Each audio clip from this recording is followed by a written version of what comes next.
Hey guys, tonight we're scrubbing away the layers of romantic fog and peering into a world that was, quite literally, a bit ripe. Victorian Hygiene, the glorious age of top hats, bustles, and enough hair oil to deep fry a Dickensian goose. We're not talking about the polite, perfumed scenes from your favourite costume drama. No, tonight you'll step into the real 1800s, where a hot bath was as rare as a dentist with a full set of teeth, and every city street was just one rainstorm away from becoming an open-air broth of mysterious origins. Before you get comfortable tonight, take a second to like this video and subscribe, but only if you actually enjoy what I do here. Leave a comment below telling me where you're listening from and what time it is, and let us know how often you use deodorant to cover up not having showered for a few days. Now, dim the lights, crank up your fan for that gentle white noise and, for authenticity, maybe spritz the air with a touch of musty cellar and coal dust. And settle in. Get as cozy as you can, preferably not while wearing 16 layers of damp wool undergarments. Let's pause for a second. Did people really only bathe once a month? Was there such a thing as deodorant? Or did everyone just power through the aroma? How long could a respectable lady go without washing her hair before it turned into a bird sanctuary? Was the average Londoner's morning routine basically just try not to inhale too deeply? And what, exactly, did a Victorian toothbrush look like? Congratulations. You've just woken up in 1854 London. The air is thick with fog, and something else you don't want to identify. Your water jug is frozen, your chamber pot is full, and the neighbour is playing Beethoven at full volume on a cracked piano. Welcome to Hygiene, Victorian style. You shuffle over to your chipped porcelain basin. The water inside is as cold as your neighbour's glare, and there's barely enough of it to drown a particularly determined flea. Your bath involves a brisk dab to the face and armpits with a rag that might once have been white, followed by a prayer that nobody sits too close on the omnibus. You stare into the cloudy depths of the basin, weighing your options. You could splash your whole face, but the memory of last week's brain freeze is still fresh. You dip your fingertips in and flinch. Victorian water is always precisely 3 degrees colder than your expectations. You squeeze out the rag, wring it for luck, and wipe your cheeks, creating a smear that's technically moisture but could easily pass for tears. That's it. Face, neck, and a swift pit-pat at the armpits. Legs and feet? Let's not get ahead of ourselves. Those are an end-of-the-week kind of luxury. Your mother used to say, "Cleanliness is next to godliness." But here, in the raw dawn light, cleanliness feels about as distant as indoor heating. You look at the soapy residue circling the rim, evidence that someone sometime attempted a proper wash. Maybe it was you, back in April, when you briefly believed in self-improvement. The only soap available is a sliver the size of a postage stamp, smelling faintly of old lemons and regret. You rub it between your palms, willing it to multiply like the loaves and fishes, but all you achieve is a mild stickiness that you optimistically call fresh.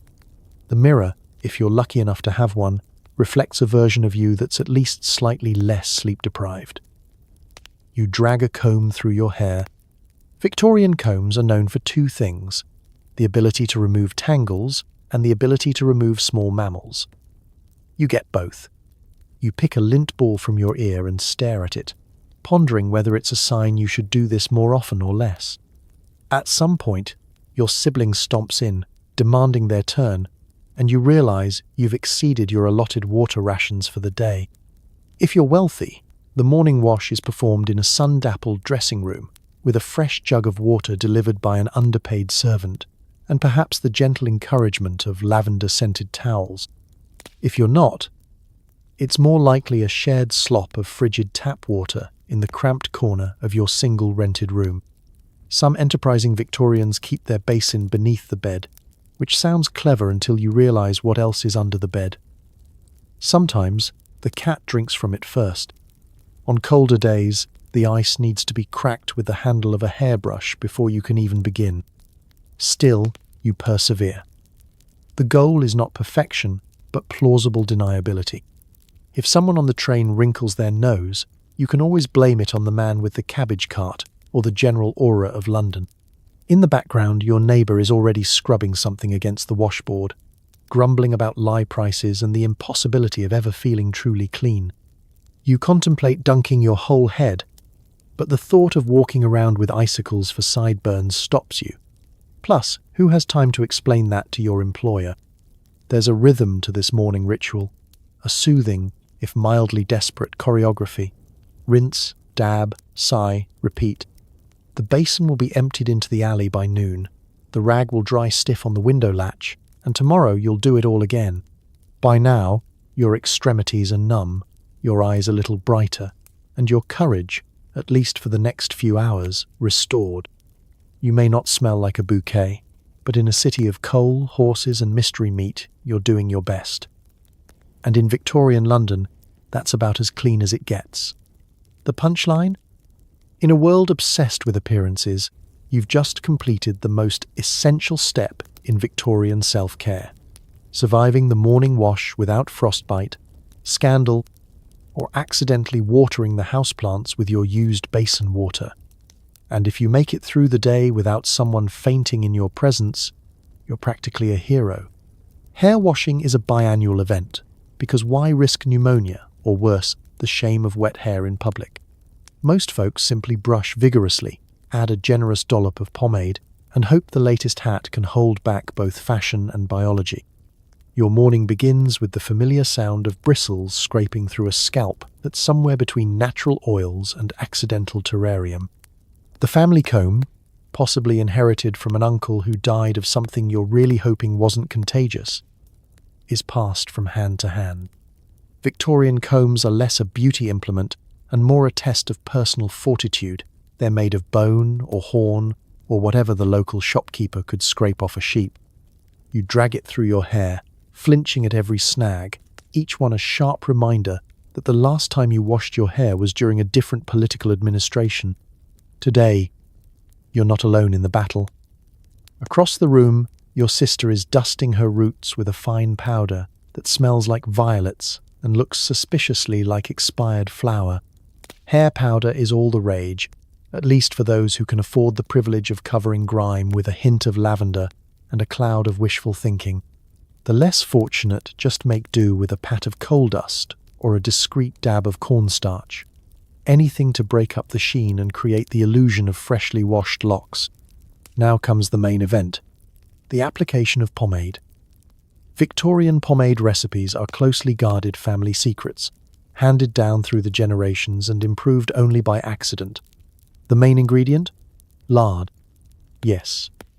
Honest-to-goodness pig fat, blended with beeswax and whatever else is lying around that might distract from the odour.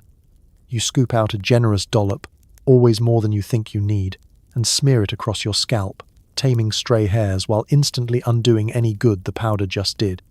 For an extra touch of luxury, you might sprinkle in some rose water or a few drops of bergamot, hoping desperately that no one notices the base note is last week's leftovers. Your hairstyle choices are limited by circumstance, weather, and structural integrity. Women twist their hair into elaborate buns, held together with a dangerous arsenal of pins, combs, and sheer determination. Gentlemen, meanwhile, shape their sideburns and moustaches with a blend of oil, spit, and sometimes candle wax if it's a special occasion. The ideal is neat, tidy, and most importantly, covered. Hats are not just fashion, they're essential infrastructure. A top hat, a bonnet, or a battered newsboy cap isn't just there to impress. It's a protective shield against errant rain, bird activity, and the ever-present possibility of public humiliation. Washing, when it finally happens, is an ordeal. You schedule a whole day, heat a kettle, and steel your nerves. Victorian shampoos are a lively mix of eggs, gin, vinegar, and soapwort. Basically a liquid omelette with a cleaning problem. You lather up, rinse with cold water, and then spend the next 3 hours toweling, shaking, and praying your hair doesn't freeze into a solid mass before it's dry. Catching a chill from wet hair is the stuff of real terror. Every cough afterward is met with the haunted stare of someone who knows the obituary section intimately. For children, the process is even more haphazard. Parents attack tangles with a stiff brush, a stern lecture, and maybe a spot of goose fat. If lice appear, and they will, it's time for kerosene, vinegar, and the kind of combing that leaves psychological scars. Victorian hair care is equal parts patience and prayer. But no matter the effort, you step out into the world with your hair neat, shining in its own way, and heavily scented. If a passing breeze brings the faint aroma of bacon or pastry, just smile. In Victorian London, it's probably you. And if you catch your reflection in a shop window and your hair moves as one unit, congratulations, you've achieved the era's highest standard. Not stylish exactly, not even clean, but gloriously, stubbornly, and unmistakably Victorian.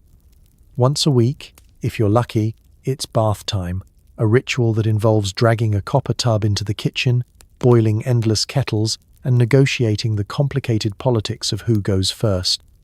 Spoiler, you're not first. The festivities begin with a lot of clattering and heaving as the ancient bathtub, last seen doubling as a laundry bin, and, once, as a temporary home for a traumatized goose, is wedged in front of the fireplace. There's a ceremonial groan from the floorboards, which have survived several generations of bad ideas but might not survive this. The entire family mobilizes.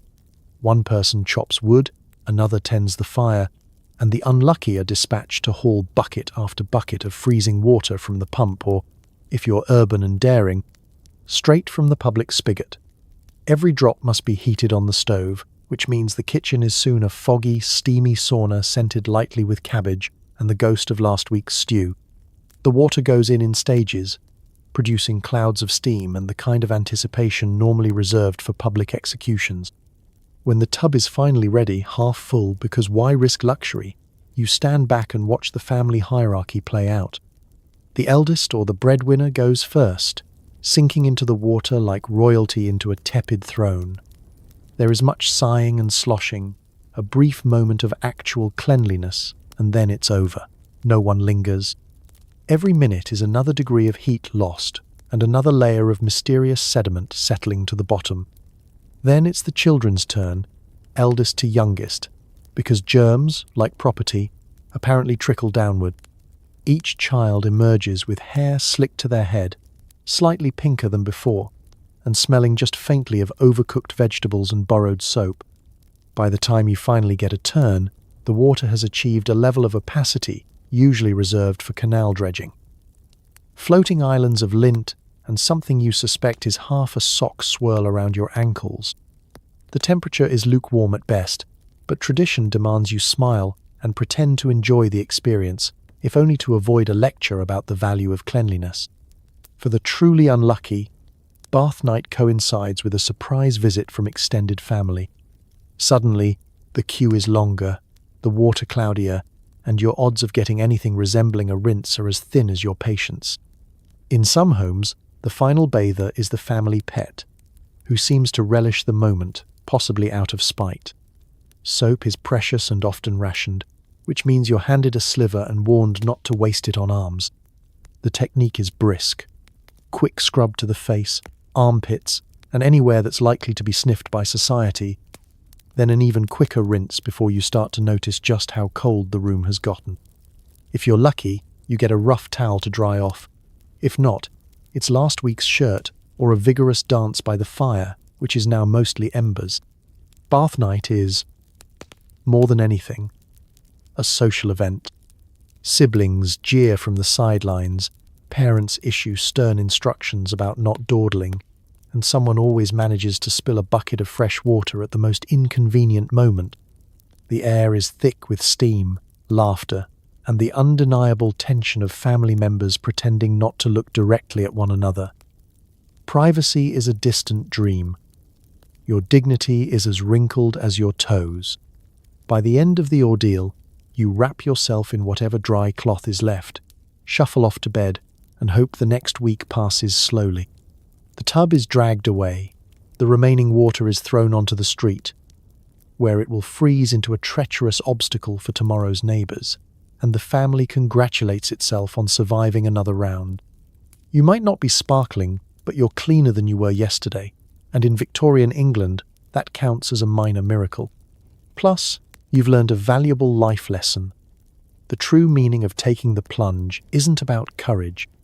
It's about resigning yourself to the fact that, sooner or later, everyone has to sit in someone else's bathwater. Dental care in the Victorian era means brushing with a bristle brush that looks suspiciously like a shoe polisher, dabbed with baking soda, or, if you're daring, a splash of urine. Dentists are avoided like the plague, possibly because they resemble enthusiastic butchers. Your morning oral hygiene ritual starts with a brush made from the bristles of some long-suffering animal, wedged into a handle carved from bone or wood. If you're middle class, maybe ivory. If you're working class, possibly just a stiff rag wrapped around a finger and a deep, meaningful hope that your ancestors' genetics were strong. There's toothpaste, technically. But it's not the minty stuff that makes your mouth tingle. Victorian toothpaste is a curious blend of soot, salt, chalk, or the occasional dash of charcoal. If you're feeling posh, a pinch of imported tooth powder. If you're feeling thrifty, ashes from last night's fire. Then comes the rinsing phase. Water is fine if you're fancy, but a quick swish with vinegar, gin, or straight-up urine is, according to more than one home remedy, a proven tooth whitener. The results are dubious, and the taste is unforgettable. If you're really unlucky, your family believes in the magical power of rubbing your teeth with cuttlefish bone, or lemon juice, or whatever the local newspaper said Queen Victoria might have tried once. None of these taste good. All of them are abrasive enough to double as sandpaper. The main goal is to keep the worst of the grime at bay, because the alternative is unthinkable, a trip to the dentist. In Victorian England, dentist is a generous term. The local barber surgeon, fresh from sharpening his straight razors, does double duty. His dental toolkit includes forceps, a hammer, and nerves of steel, or possibly just deafness. Anesthetics are rare, and when used, are more for show than actual pain relief.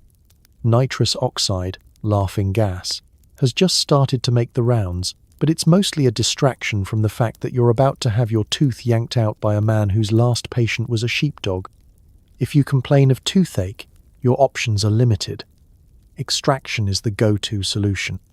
Fillings exist, but the materials are questionable. Molten lead, tin, gold foil, basically anything shiny and available. No one is quite sure if they're supposed to stay in your mouth. The process is loud, public, and conducted with a minimum of mercy. Sometimes the tooth comes out cleanly. Sometimes you leave with a little extra jawbone for your trouble. Afterwards, you might rinse with brandy or salt water, or just try not to talk for a week. Preventive care is, at best, creative. There's a thriving market for breath sweeteners, little candies infused with licorice or cloves, which mask, but do not fix, the real problem.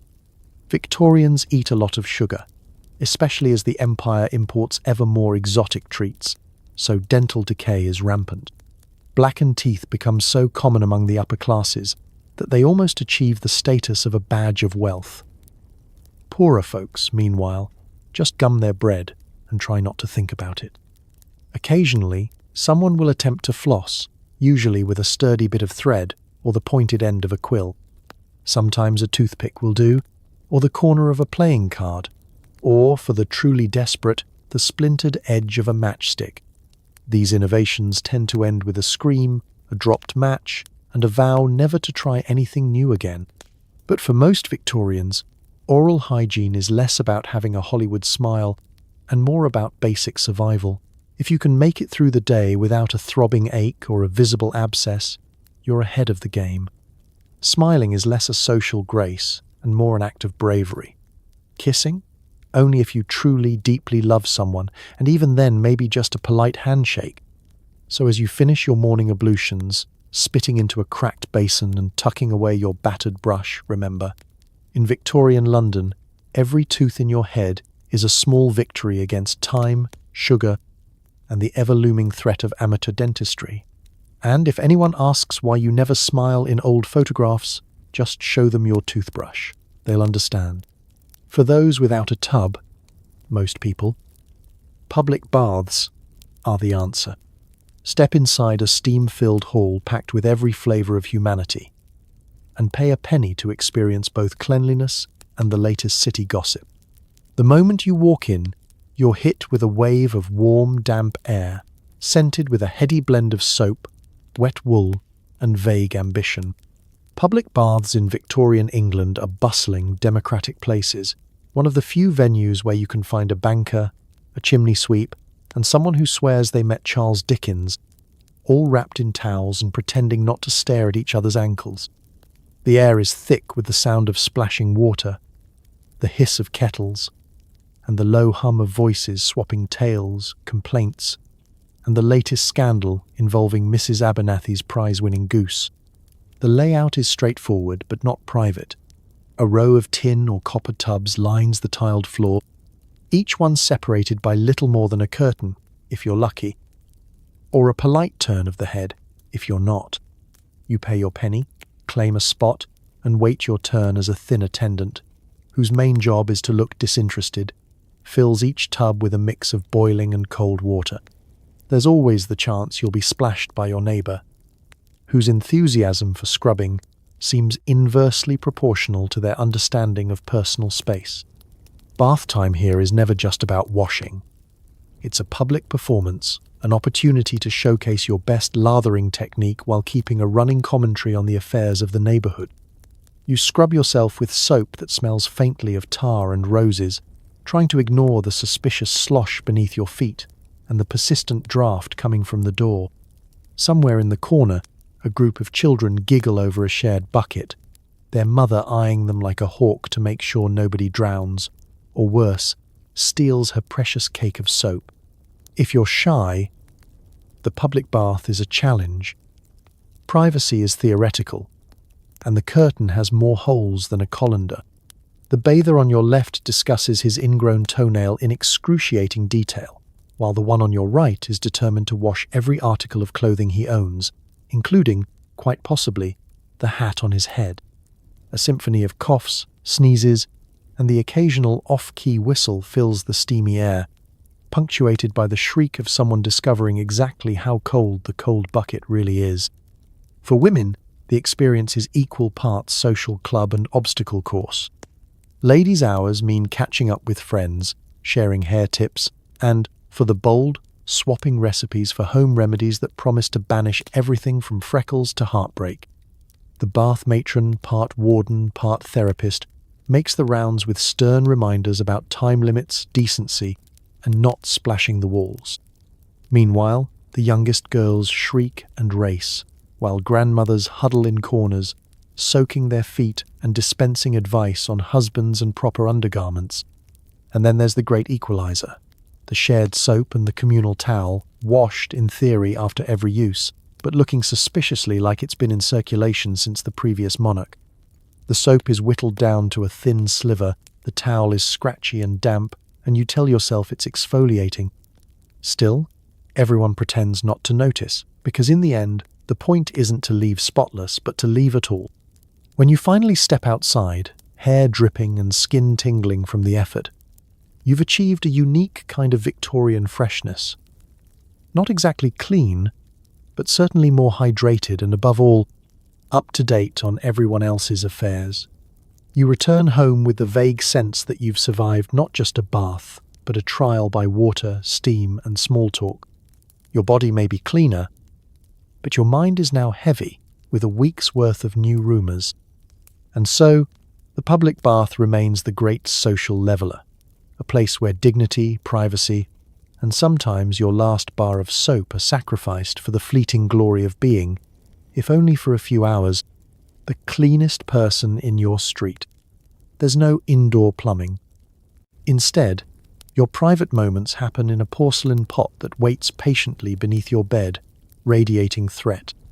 Emptying it is a job for the lowest member of the household, or, failing that, a person with a deadened sense of smell. Let's set the scene. It's 2 a.m, and nature calls. You grope blindly for your slippers, careful not to kick the chamber pot, and unleash last night's mistake onto your only pair of socks. The room is chilly, the floorboards creak like a shipwreck, and the last thing you want is to step in something that isn't supposed to be there. Still, the alternative is a long trek outside to the privy, through dark alleyways or muddy courtyards, in the company of rats, stray cats, and the occasional neighbour whose insomnia is matched only by their curiosity. So, you do what every sensible Victorian does. You grab the chamber pot, pray the lid is on tight, and hope that nobody is awake to witness the orchestration of balance and dignity that is about to unfold. Chamber pots come in all shapes and sizes, some plain, some decorated with cheery flowers or political cartoons, a little humour to take the edge off. But the function is universal. For a brief, uncomfortable moment, the pot becomes the centerpiece of your domestic universe. Daytime brings a different challenge. The ritual of emptying. No one wants the job. The family cat eyes you with what can only be described as schadenfreude as you gingerly lift the pot and tiptoe through the house, doing your best impersonation of a bomb disposal expert. The stairs seem steeper, the hallway longer, and every bump is a test of nerves. If you're a servant, this is the highlight of your morning. If you're not, you quickly develop a robust sense of detachment. The official protocol is to empty the contents into the backyard privy or a designated cesspit, but corners are often cut. Some tenants in tall buildings simply open the window and let gravity do the work, shouting a polite garde low to warn the unfortunate below, a French phrase that means watch out for the water, though water is rarely the main ingredient.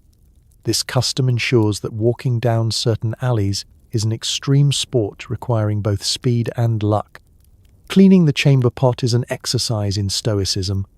Soap and water are your friends, though some swear by a splash of vinegar or a brisk rinse with hot ashes. No matter what you do, there's always a faint aroma, an olfactory souvenir that clings stubbornly to the porcelain and occasionally to you. In wealthier homes, elaborate systems are developed. Decorated commodes, fitted lids, and servants whose sole job is to make sure you never have to confront the evidence of your own biology. In poorer households, one pot might be shared between several people, raising the stakes and lowering the overall air quality. For children, the chamber pot is both a source of mystery and a rite of passage. Toddlers graduate from makeshift potties to the family pot with pride, while older siblings perfect the art of denial. That's not mine, and avoidance. I'll do it after breakfast, I swear.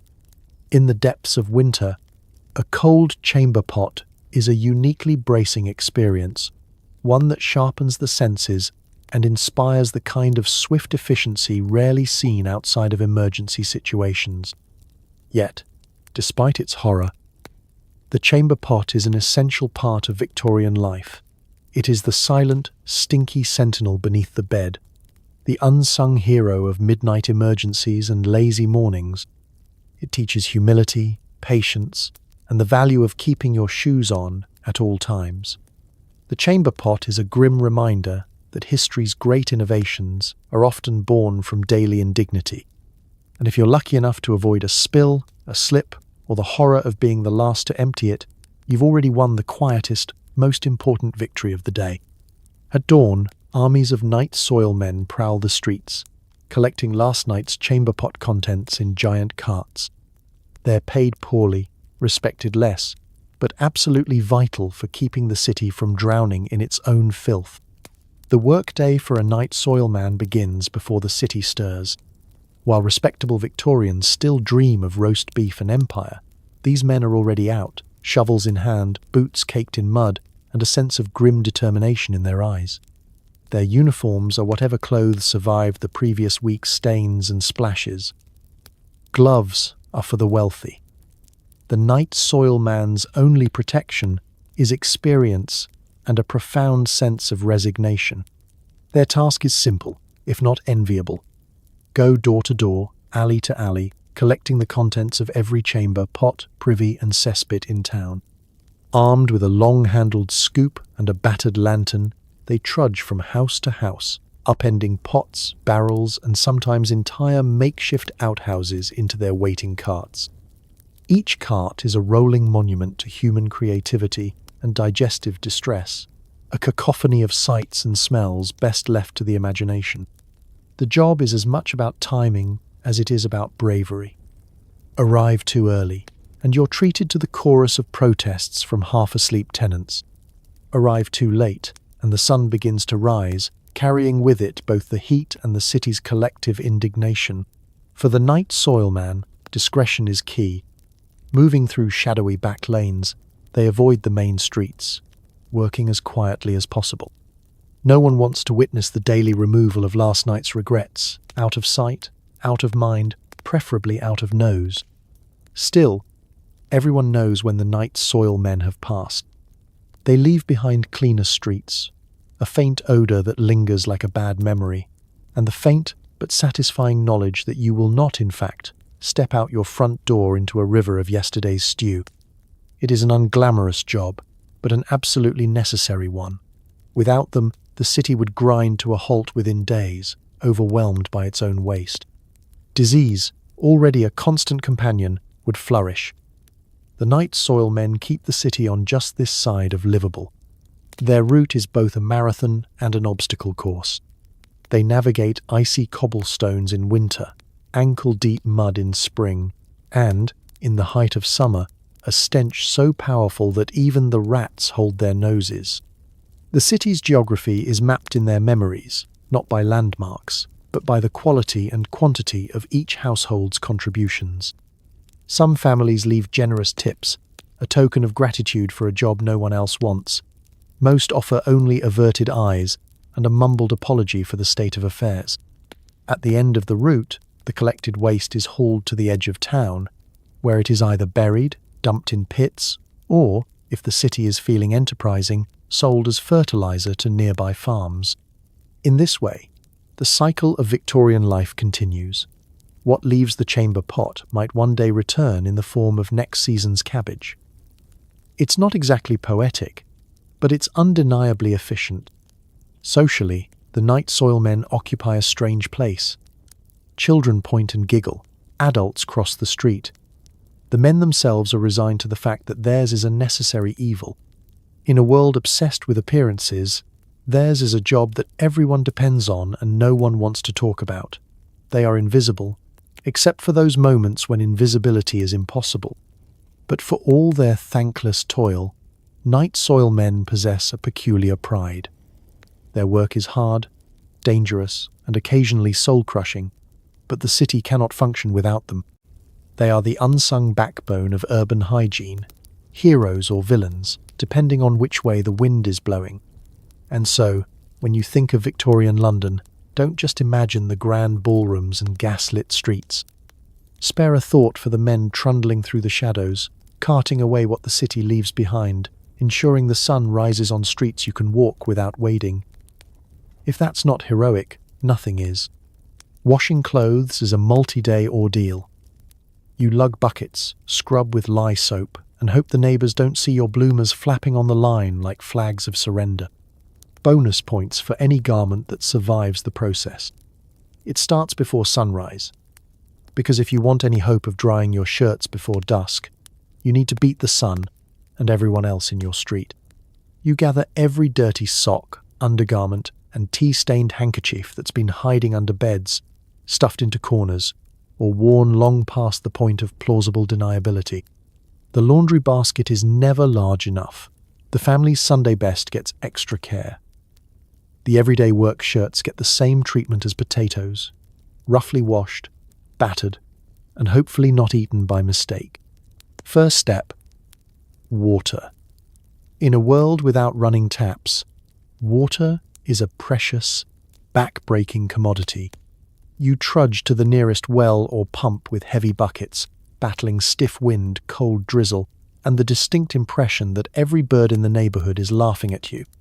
The buckets are hauled back to the house, splashing half their contents on your shoes, which, incidentally, are now the cleanest thing you own. If you're lucky, Someone has lit a fire under a giant copper cauldron, and soon the air is thick with the scent of boiling linen and burning patience.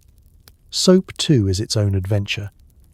Lye soap is standard, cheap, harsh, and capable of stripping the skin off a rhinoceros if you're not careful. It's made from animal fat and caustic soda, and comes in hefty, unyielding blocks. You shave off slices, dissolve them in boiling water, and hope the resulting mixture doesn't eat through the wash tub. If you're especially unfortunate, you run out halfway through and have to substitute with sand, ashes, or, on a truly desperate day, a fistful of last year's soap shavings. The main event is the scrubbing.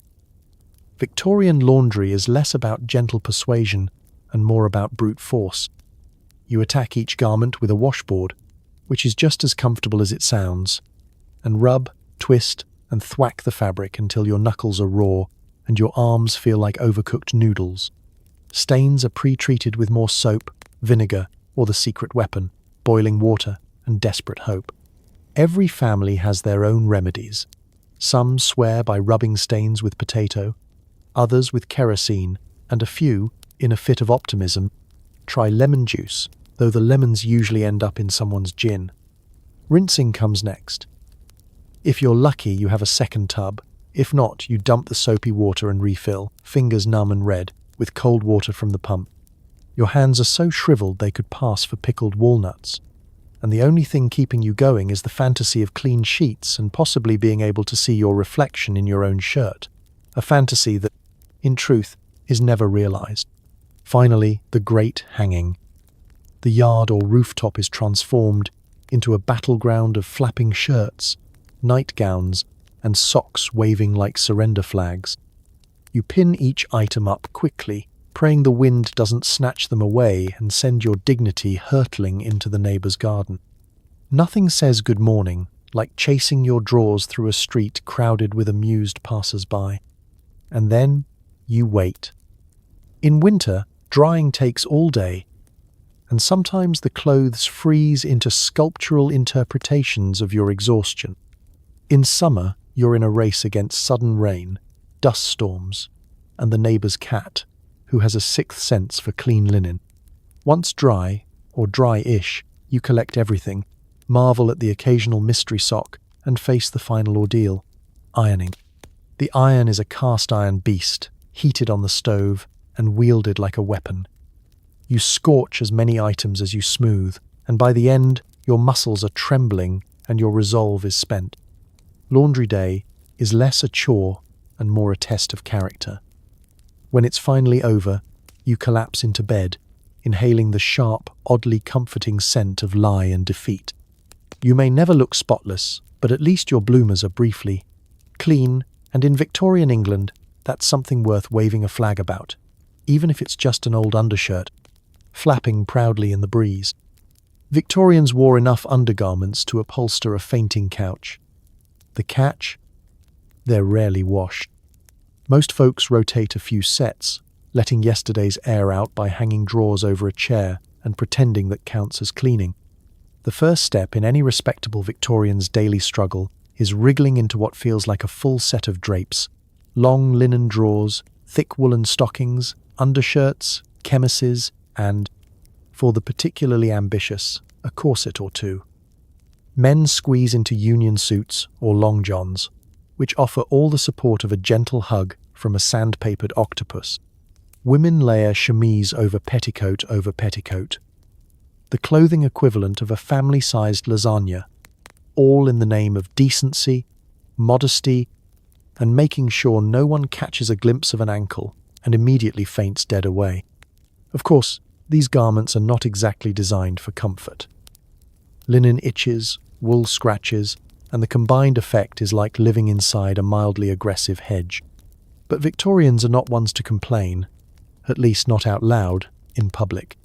Instead, you get used to the daily ritual of tucking, fastening, and adjusting, hoping you won't have to make any sudden movements or, God forbid, need to run for a bus.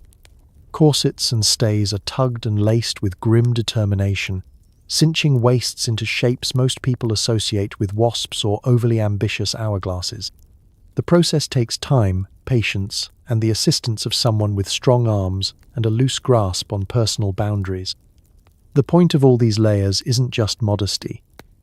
It's also hygiene, at least. That's the idea. The theory goes, if you keep your outer clothes clean, nobody cares what's happening underneath. Your underthings absorb all the sweat, dust, and existential dread of the day, so that your expensive dress or suit can go another week or month without a full wash. As a result, underwear is worn, aired, and worn again in a never-ending cycle of that'll do. When your set is feeling particularly ripe, you hang it over a chair by the window, hoping a stiff breeze will do what soap and water have not. Laundry day, when it comes, is a day of reckoning. Underwear is boiled, scrubbed, and hung up for the entire street to see. Nothing says social status like a line of bloomers flapping in the wind. Children chase after rogue undergarments with all the enthusiasm of foxhounds on the hunt. Embarrassment is inevitable. The only question is whether it'll be your underpants or your dignity that makes its way into Mrs. Fotheringill's rose bushes this week. And then there's the matter of repairs. Victorian underclothes are designed to last, but life is hard on fabric. Tiny tears are patched, waistbands are mended, and stockings are darned within an inch of their lives.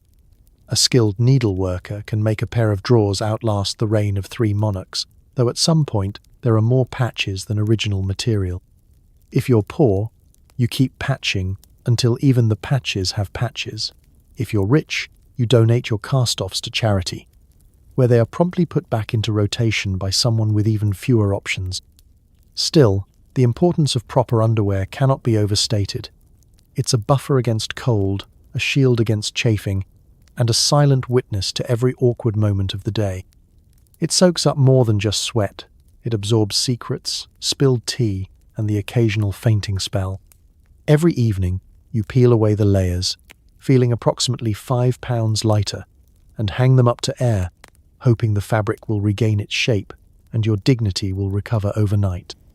So next time you pull on a pair of fresh, elastic-waisted briefs, spare a thought for your Victorian ancestors, weighed down by layers and etiquette, and comfort yourself with the knowledge that, while their undergarments might have been legion, their actual cleanliness was mostly wishful thinking. In the Victorian era, you're not just wearing underwear, you're surviving it. When all else fails, perfume to the rescue. Both men and women douse themselves in cologne, lavender water, or violet powder, hoping desperately that no one realizes the underlying theme is eau de desperation. Victorian life is a continuous olfactory adventure, and not in the good way. Between the coal smoke, crowded streets, questionable plumbing, and a general aversion to anything resembling a regular bath, the air is thick with history and the scent of not quite fresh. So Victorians do what any sensible person does when confronted with overwhelming odds. They try to cover it up with science and hope. Perfume becomes the last line of defense, a fragrant force field between your dignity and public shame. A morning routine might involve a hurried dab of cologne on each wrist and a heroic splash down the front of your shirt, never mind if you look like you just lost a drinking contest with the aftershave bottle. Some swear by rosewater, its floral aroma fighting a desperate duel against last night's boiled cabbage and the faint but persistent hint of horse. Others go for lavender, a classic for its calming effects, or citrus, which, in theory, cuts through the smell of last week's laundry. These aren't just gentle fragrances. These are weapons, grade aromas designed to stun the nose and buy you precious minutes of plausible freshness. And if a liquid won't do, there's always powder. Powders are everywhere, on wigs, on faces, on feet, and liberally dusted down shirts and drawers in an optimistic bid to absorb the daily damp. Violet powder is fashionable and gives a faint whiff of elegance, while orris root and talcum powder serve as the everyday heroes, making sure your armpits remain slightly less tragic than your shoes. The powder isn't just about scent, it's also about mattifying the constant Victorian glow, also known as sweat, and keeping layers of clothing from welding themselves to your skin. Of course, all this comes at a price. Perfumes and powders don't just mask unpleasant smells, They mingle with them, creating potent new aromas science has yet to properly classify. The result is a complex bouquet, a top note of lilies, a heart of sandalwood, and a long, lingering finish of slightly musty wool.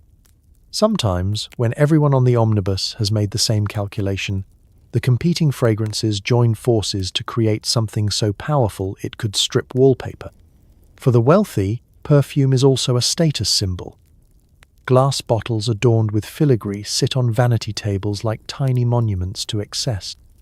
Exclusive scents imported from Paris are splashed about with abandon, and the air in the drawing room is heavy with evidence that, yes, this household can afford to pretend it's clean.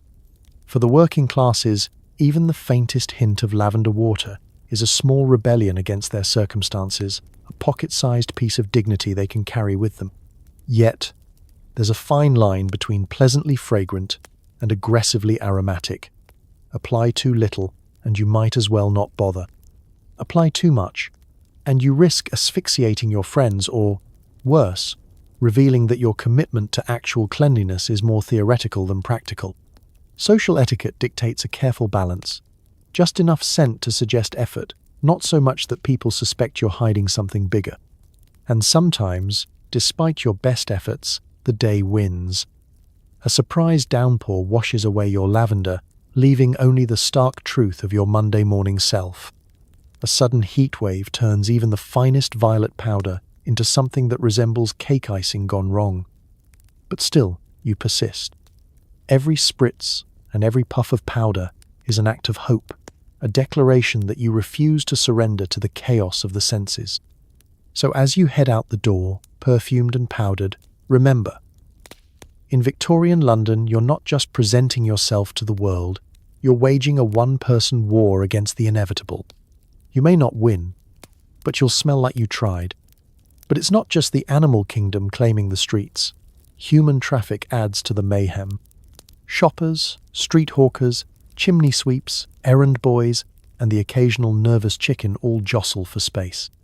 Ladies lift their skirts and tiptoe along the driest patches, but there's always a risk of stepping on something that squelches. Men in tall hats stride bravely through the mess, only to be betrayed by a hidden banana peel or the unholy combination of soap suds and mystery slime trickling down from the upstairs laundries. The smells, meanwhile, are operatic in their complexity. There's the ever-present bass note of damp earth and manure, layered with the sharper scents of vinegar from pickling shops, rotting produce from the greengrocer, fish guts from market stalls, and the sweet, cloying aroma of spilled beer outside the nearest pub. On Sundays, the stench briefly gives way to clouds of roasting meat and the promise of gravy. But by Monday morning, the miasma is back, stronger than ever, fueled by the weekend's excesses and the city's refusal to be tamed. On rare, sunny days, dust swirls up from the streets, coating everyone and everything in a fine, grey grit. Rainy days are somehow worse. The mud multiplies, the gutters overflow, and every step is a gamble. Even the most fashionable of boots cannot withstand the onslaught. Galoshes are prized possessions, and children compete to see who can jump the widest puddle without disappearing altogether. Occasionally, the city sends out teams of street sweepers, armed with brooms and determination, to do battle with the worst of the muck. Their efforts are valiant but mostly futile. Within hours, the tide of filth returns, and the sweepers retreat in defeat, followed by the triumphant march of new rubbish. And yet, somehow, life goes on. Shopkeepers open their shutters, costermongers set up stalls, and people hurry about their business, expertly hopping over the worst of it with practiced grace. The chaos is strangely comforting. The street is alive, an ever-changing mosaic of mess and movement. So if you find yourself standing on a Victorian curb, boots muddy and nostrils overwhelmed, just remember, everyone else is in it with you, one squelching, slightly mysterious step at a time. And if you make it home with your dignity and socks intact, consider it a small miracle in the great, mucky ballet of London life. For the poor, daily cleanliness is an impossible luxury. Water costs money, soap costs more, and free time is a legend. Most workers freshen up with a wipe of the hands and a shrug. It's not that working-class Victorians don't want to be clean. It's that the universe, economics, and the city's plumbing situation have all conspired against them.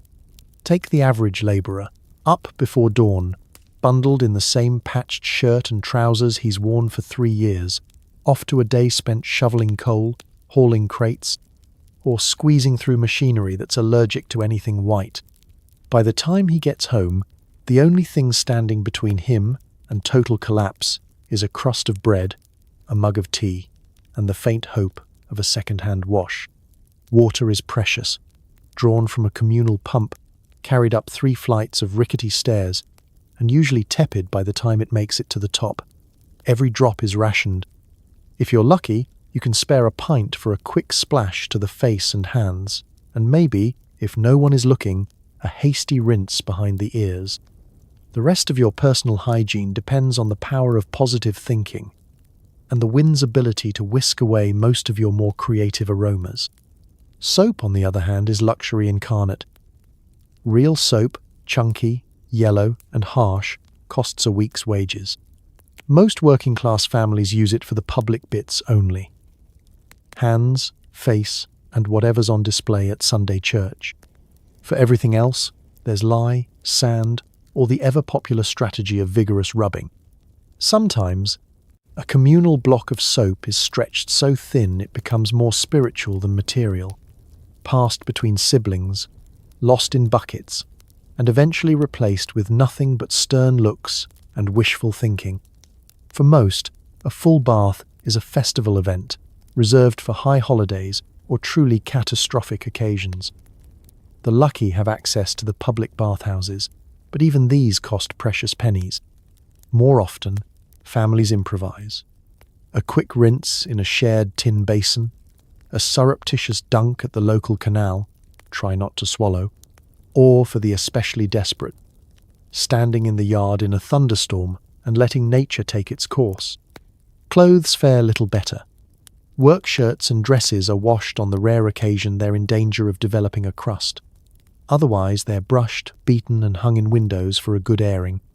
Underclothes, as we've seen, are recycled with the frequency and optimism of a Victorian penny dreadful, hoping that a night on the chair by the window will work some kind of miracle. Shoes are wiped, not polished. Hats are dusted, not cleaned. And jackets are beaten, not laundered, because they'll dry out eventually and look, from a distance, almost respectable. Children are the most feral. Sent out into the city at dawn, they return with a fine patina of dirt, bruises, and leftover toffee stuck in their hair. Mothers sigh, lick their thumbs, and scrub the worst of it away with spit and a rag, muttering about cleanliness and godliness, as if saying it enough times will make it true. At some point, everyone lines up for a quick sniff test. Anyone who fails is sent back outside until they air out. Still, there's a strange dignity to it all. Cleanliness may be aspirational, but resilience is mandatory. Neighbours share water when they can, swap soap scraps, and gossip about whose backyard privy is the worst. There's no judgment, only mutual understanding that everyone's fighting the same losing battle against grime. The only real sin is pretending otherwise. So when you read about the Great Unwashed, know that it was less about laziness and more about survival. Every clean handkerchief, every fresh face, was an act of rebellion against poverty and the city itself. The working class may not have smelled like roses, but they survived, endured, and managed to keep a little pride, one splash, one scrub, one shrug at a time. The rich have servants to handle the dirty work, and themselves. Private bathrooms, silver-plated brushes, and custom scents. The poor? They make do or don't. Nowhere is the Victorian obsession with hierarchy more obvious than in the great divide between the freshly scrubbed and the perpetually grimy. For the upstairs crowd, lords, ladies, and anyone lucky enough to have of leisure in their social description, cleanliness is a team sport, played with a full roster of maids, valets, and footmen. A well-appointed townhouse might boast a personal bath, a water closet, and enough hot water to fill a small moat. Of course, the water didn't heat itself. Below stairs, someone is always stoking the fires, hauling the buckets, and ensuring that when Lady Everingham finally decides to bathe, the temperature is exactly halfway between Swan Pond and mildly scalding. A lady's morning routine could fill a novel, or at least a solid chapter in her diary. She sits at a vanity, overflowing with delicate bottles, brushes, and combs, fit for a minor princess. There's a silver-backed hairbrush for each type of hair day, ivory-handled combs for every occasion, and towels so soft they practically apologize for drying you. Her maid stands ready with a jug of warm water and a basin, performing the sacred ablutions with all the precision of a chemist and the patience of a saint. The mistress emerges perfumed, powdered, and perfectly arranged. Her hands never touch soap unless she feels especially rustic. Men upstairs have it only a little rougher. A valet draws their bath, polishes their boots, and ensures the shaving water is always just right. Razors are stropped, shaving brushes frothed, and every whisker is dispatched with clinical efficiency. A gentleman's aftershave is imported and comes in bottles fancier than some people's entire wardrobes. A day that begins with such attention to detail can only end with a pair of gloves and an air of mild condescension. Meanwhile, downstairs, things are less delicate. The servants who maintain all this finery do so with hands that are perpetually chapped and raw, thanks to the ceaseless parade of lye, boiling water, and scrubbing brushes. Their baths, if they get one, are quick affairs with whatever water remains after the master and mistress have finished. There's no perfumed soap, just the coarse stuff, often homemade, that doubles as floor cleaner and stain remover. Personal grooming is done on the fly. A comb hastily dragged through hair, a splash of water from the kitchen pump, and a fervent prayer that no one important comes down to the scullery at the wrong moment. Class isn't just about money.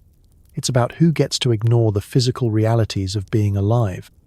The upstairs folk float through clouds of lavender and rose, convinced that hard work is a picturesque activity performed by peasants in paintings.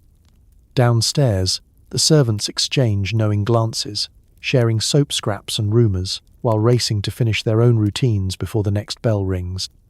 If someone ever does catch a glimpse of a maid's cracked knuckles or a footman's grimy shirt collar, it's quietly ignored.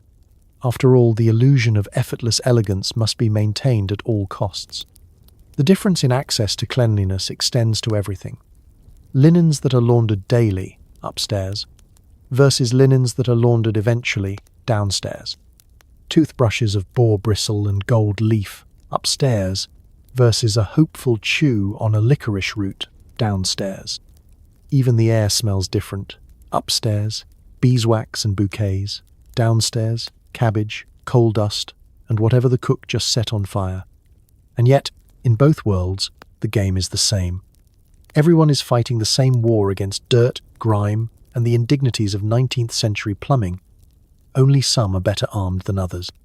So the next time you picture a grand Victorian manor, don't just imagine the glittering chandeliers and silk wallpaper. Remember the army of invisible hands making it all possible, and the stark line that divided the well-scented from the weary. Cleanliness may have been next to godliness, but for most, it was also just another way to tell who belonged upstairs and who belonged down. The flush toilet arrives, but not for everyone.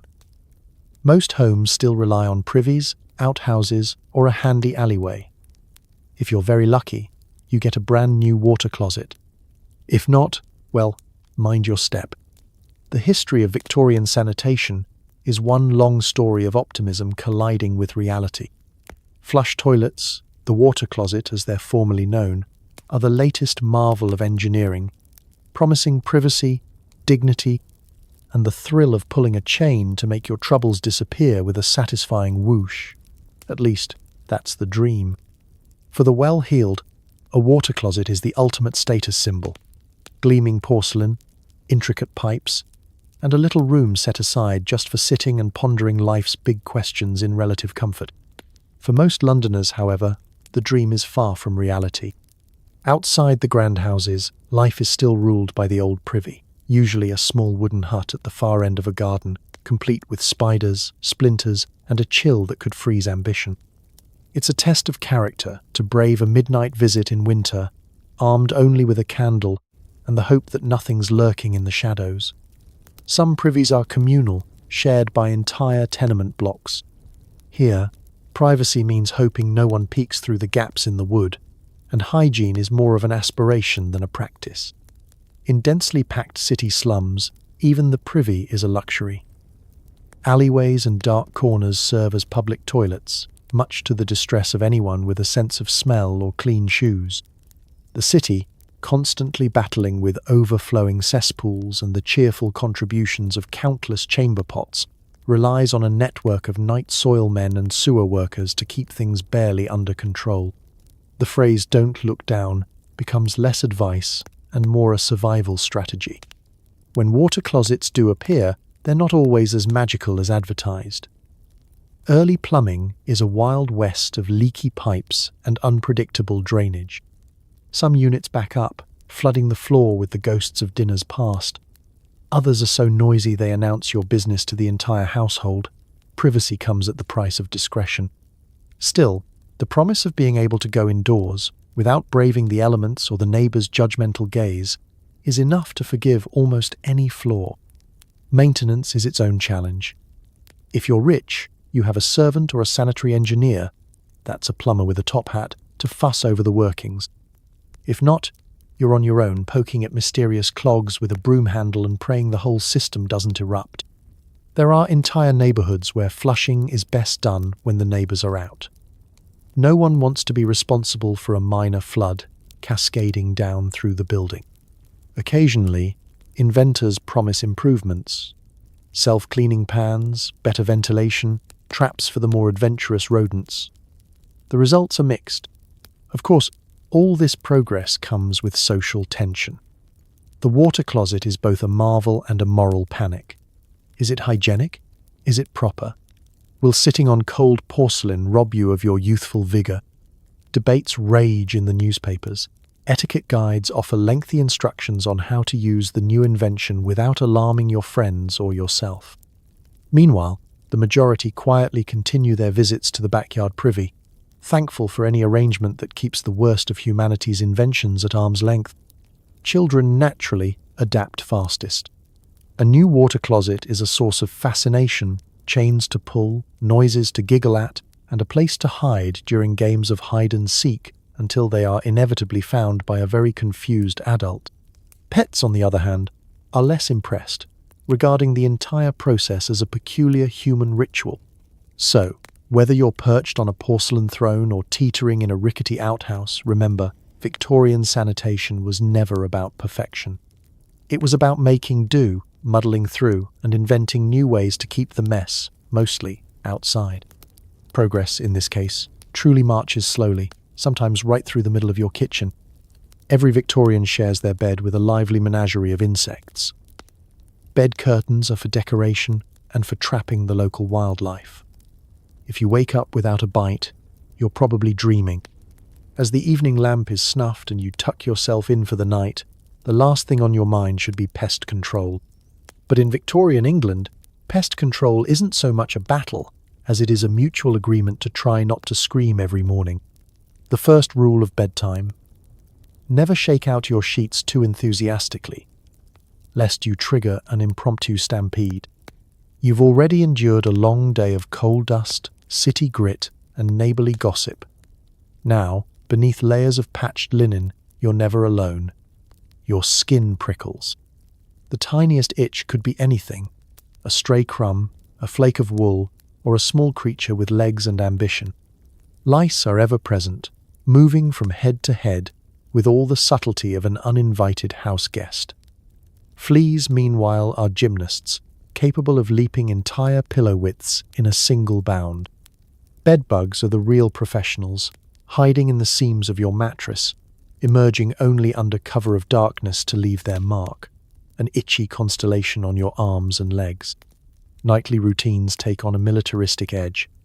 Combs with impossibly fine teeth, known as knit combs, are dragged mercilessly through hair, snagging both tangles and tenants. For especially stubborn cases, the family resorts to home remedies: kerosene, vinegar, a brisk rub-down with cold lye soap, and, if things are truly dire, simply cutting your hair and starting over.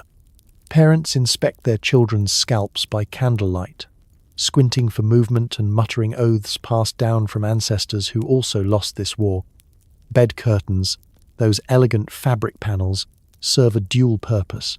They're supposed to offer privacy and keep out drafts, but mostly they provide an obstacle course for enterprising insects. In wealthier homes, the curtains are washed seasonally in boiling water and perfumed to discourage pests. In less fortunate households, the curtains are simply beaten, aired, and prayed over.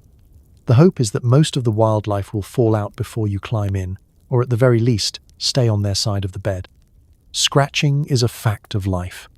Any given Victorian dinner party features at least one person trying, with varying degrees of subtlety, to deal with an itch they know they shouldn't have. Etiquette books offer little advice, except to excuse oneself discreetly. If you scratch in public, the only polite thing to do is blame it on the weather or, if desperate, invent a sudden enthusiasm for miming farm animals. Entire industries spring up around the problem. Enterprising salesmen hawk lotions, powders, and even mechanical flea traps, which look suspiciously like something you'd use to torture a cheese sandwich. Perfume makers pivot to invent fragrances so strong they promise to repel all crawling things. There are posters, pamphlets, and homemade elixirs, none of which are entirely effective, but all of which offer hope. The rich might buy new mattresses or burn their bedding every few years. The poor make do with regular beatings of the mattress, not each other, though that sometimes happens too. Every spring, mattresses are lugged out to courtyards and whacked within an inch of their lives, sending up clouds of dust, feathers, and a few old friends. Some families keep pets, hoping a dog or cat will absorb the worst of the infestation, a sort of sacrificial offering to the gods of itching. Others embrace the folklore: sprigs of lavender under the pillow, chestnuts tucked into mattress corners, and the perpetual hope that tonight, finally, the bugs will have mercy. But in Victorian England, hope only goes so far. If you rise in the morning without fresh bites, count yourself among the blessed. More likely, you greet the day with a new batch of itches and the knowledge that tonight's sleep will be just as lively as the last. You didn't ask for these pets, but you live with them, itching, scratching, and holding out for the day when someone finally invents a mattress that doesn't crawl back. Until then, it's just you, the bugs, and the silent agreement not to ask who was here first. Need medical attention? Victorian hospitals are not famed for their cleanliness. Surgical tools are wiped on an apron, bed sheets are communal, and infection is just part of the charm. You arrive at the grand stone steps of the hospital not with a sense of relief, but with a deep, gnawing dread.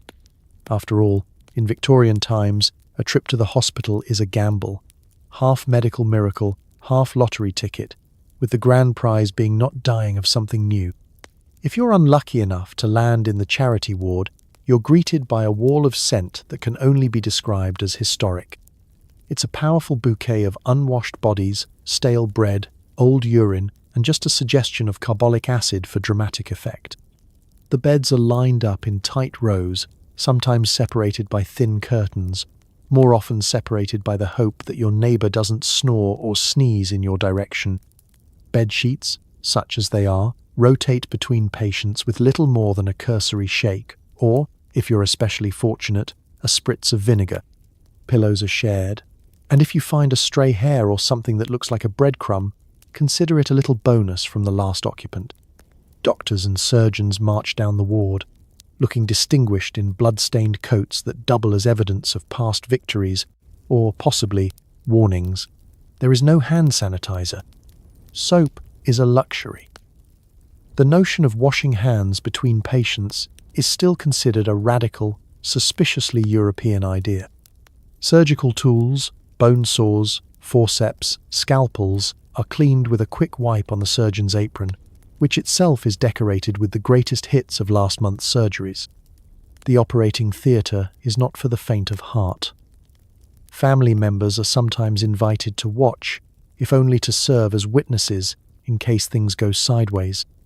There's no anesthesia for most procedures, just a strong drink, a leather strap to bite, and the encouragement of a nurse who's seen it all and isn't easily impressed. The nurse's uniform is white, but by the end of the day, it's closer to taupe. Instruments clink on metal trays, and if you're really lucky, the surgeon hums a cheerful tune to distract from the fact that his hands are not entirely steady. Infection is the silent companion in every hospital ward. Patients who survive the initial injury often find themselves in a secondary contest with hospital fever, otherwise known as sepsis, or, for the optimistic, character building. A wound is cleaned with cold water, maybe dabbed with a bit of whiskey, and then wrapped in a bandage that's been used on half the population of Whitechapel. If your condition worsens, you might receive the latest treatment, a generous application of leeches, or the application of a poultice whose recipe predates the concept of germ theory. Ventilation is a novelty, mostly handled by the occasional open window and a faint draught. The stench lingers, hanging over the ward like a damp blanket. Rats, finding hospitals as cozy as any human, scuttle between beds, occasionally pausing to examine a dropped biscuit. If you're lucky, the nurse shoos them away with her slipper. If not, they become unofficial roommates. Still, for all its risks and horrors, the hospital is sometimes your best hope. There are miracles here, patients who limp in with shattered limbs and through a combination of luck, stubbornness, and experimental surgery, walk out weeks later. There's camaraderie among the sick, a shared gallows humour as patients place bets on who'll be discharged first and who'll simply become another cautionary tale. As you lay back on your creaking mattress, listening to the moans, coughs, and the distant sound of a surgeon singing God Save the Queen, you realise that hygiene here is not so much a goal as a rough suggestion. And yet, day after day, people heal, or at least survive, and the world keeps turning. Victorian hospitals, the original escape rooms. If you make it out with all your parts and only minor trauma, you've truly beaten the odds. Good soap is expensive, and most people settle for harsh lye or sand. Fancy scented soap is saved for guests, holidays, and people you want to impress or avoid offending. In Victorian England, soap isn't just a commodity, it's a status symbol. The upper crust might display dainty cakes of rose or almond soap on silver trays in their washrooms, meant more for admiration than actual use. For the rest of the population, the daily reality is altogether grittier. The average bar of household soap is a brick of yellow lye, capable of stripping away dirt, oil, and occasionally the first few layers of skin. If you're poor, you might make do with the family recipe, passed down through generations and improved only by the addition of whatever fat and ashes were available that month. Laundry day is when the true power of soap is on display. But for daily washing, most folks are stingy with the precious stuff.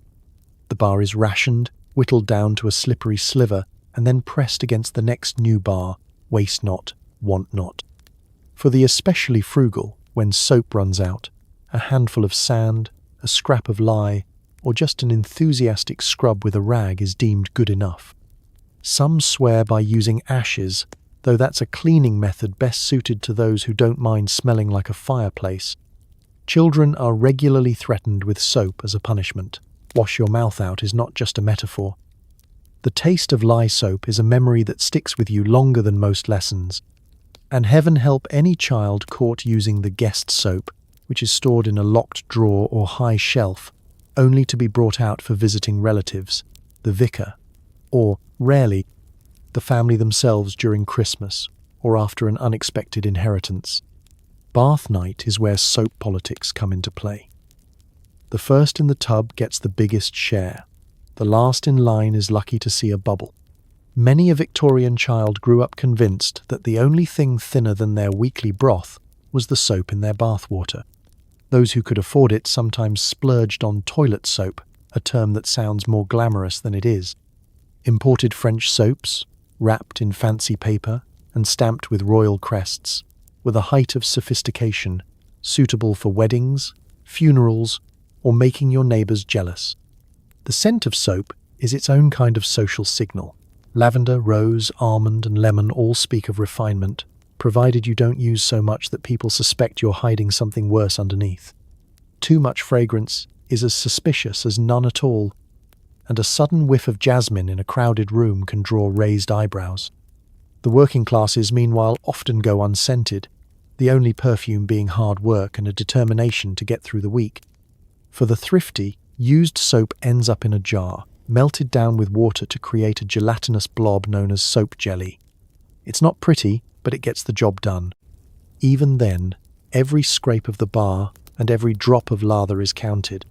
Stories circulate about the old aunt who kept soap in her linen drawer for a decade, bringing it out only for high holy days or especially grubby grandchildren. Despite its humble purpose, soap occasionally becomes a subject of public debate. Newspapers publish breathless articles about new hygienic miracles, such as carbolic soap, which promises to kill germs, banish odors, and possibly cure all known ills if you can afford it. Soap companies compete for royal endorsements, their advertisements boasting of complexions like alabaster and purity fit for a queen. Ordinary people read these promises and sigh, knowing their own bars are fit mostly for laundry and possibly keeping away stray dogs. Still, soap is a quiet hero in the Victorian Hygiene saga. It's the weapon of choice in the fight against filth, even if it leaves your hands red and your wallet lighter. The next time you lather up with something gentle and scented, remember the Victorians, scrubbing away with sand, grit, and grim resolve, saving the good stuff for when it really mattered, or when company came calling. Entire industries spring up around the mountains of dirty linen. The women who do the washing are as tough as blacksmiths and just as likely to have arms of steel. Victorian London's laundry women are legends in their own right, the unsung titans of hygiene. Long before the invention of the washing machine, or anything resembling ergonomic design, these women faced down heaps of filthy shirts, stockings and petticoats with nothing but raw muscle, a wooden washboard, and a relentless sense of duty. Their day began before sunrise, with the clang of buckets and the creak of wringers, and ended after dark, their hands permanently puckered from lye water, their backs aching but unbowed. To be a laundrywoman is to sign up for a kind of domestic boot camp. Water must be fetched by hand, often from a well halfway down the street or from the icy, suspicious-looking river that ran past the edge of town. Arms straining with the weight of sloshing pails, laundrywomen learn quickly that good posture is for the idle rich. Once the water is boiled in massive copper kettles, which need to be stoked, refilled, and watched like a misbehaving toddler, the real work begins. Soap is rationed with military precision, if you have any at all. Lye, homemade or purchased, is the go-to for removing stains and sometimes the top layer of skin. The soap stings cuts and roughens the hands, but the dirt yields, if only out of respect for the person wielding the brush. Every item is inspected, scrubbed, and beaten against a slab or rubbed across a ridged washboard, which is as gentle on fabric as a cheese grater. White linens are boiled to a rolling froth, with the occasional secret ingredient, bluing, starch, or, for the fanciest, a drop of lavender water to add a whiff of dignity. Rinsing and wringing out are next. This is the part that would make most Victorian strongmen cry. The laundry is hauled, sopping and heavy, to the rinse tubs. Here, it's twisted and squeezed until the water runs almost clear. For heavy quilts, petticoats, or work trousers, it sometimes takes 2 or 3 women to manage the weight. So if you ever wonder where the phrase iron grip comes from, look no further than the local wash house. Drying is another logistical challenge. Washing lines crisscross every alley, yard, and rooftop, transforming the city into a billowing forest of petticoats and drawers. Every laundrywoman has a horror story about garments gone rogue in a windstorm, or some hapless child retrieving bloomers from the neighbour's chimney pot. Wet clothes freeze solid in winter, drape limp and damp in London fog, and collect coal dust faster than you can say Industrial Revolution. Ironing, if you make it that far, is not for the faint of heart. Flat irons are heated on the stove and wielded with the precision of a blacksmith. The iron is heavy enough to double as a doorstop and must be tested on a scrap before trusting it with your best shirt, lest you leave a scorch mark in the shape of a cautionary tale. Starch is carefully applied to collars and cuffs, producing garments stiff enough to stand up on their own and just as welcoming. And then, at the end of all this, comes the delivery. Laundry women haul baskets, sometimes nearly as large as they are, through muddy streets and up endless flights of stairs, returning bundles to grateful, if not always generous, clients. Payment is rarely prompt, but the respect is hard-won and grudging. Everyone in town knows who gets stains out best, who returns a collar the whitest, who can be trusted with silk or wool. These women carry the city's dignity on their shoulders, along with half its laundry. So next time you slip into a clean shirt or marvel at a crisp sheet, remember the biceps, blisters and bone-deep grit that made it possible.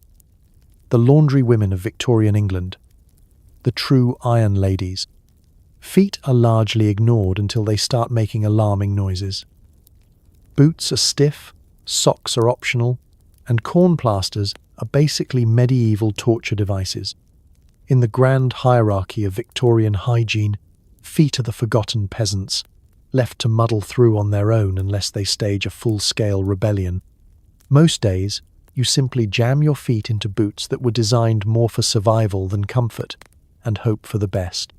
Socks, if you own any, are thin and more whole than fabric. Perpetually damp from either the London fog or a poorly timed step into a suspicious puddle. It's a time of great invention and industry, but not, tragically, of decent footwear. The average boot is an exercise in discipline. Crafted from stiff leather, broken in usually means barely less agonizing than when you bought them.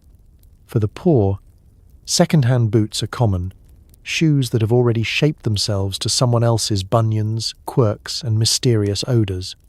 You lace up, wince, and get on with your day.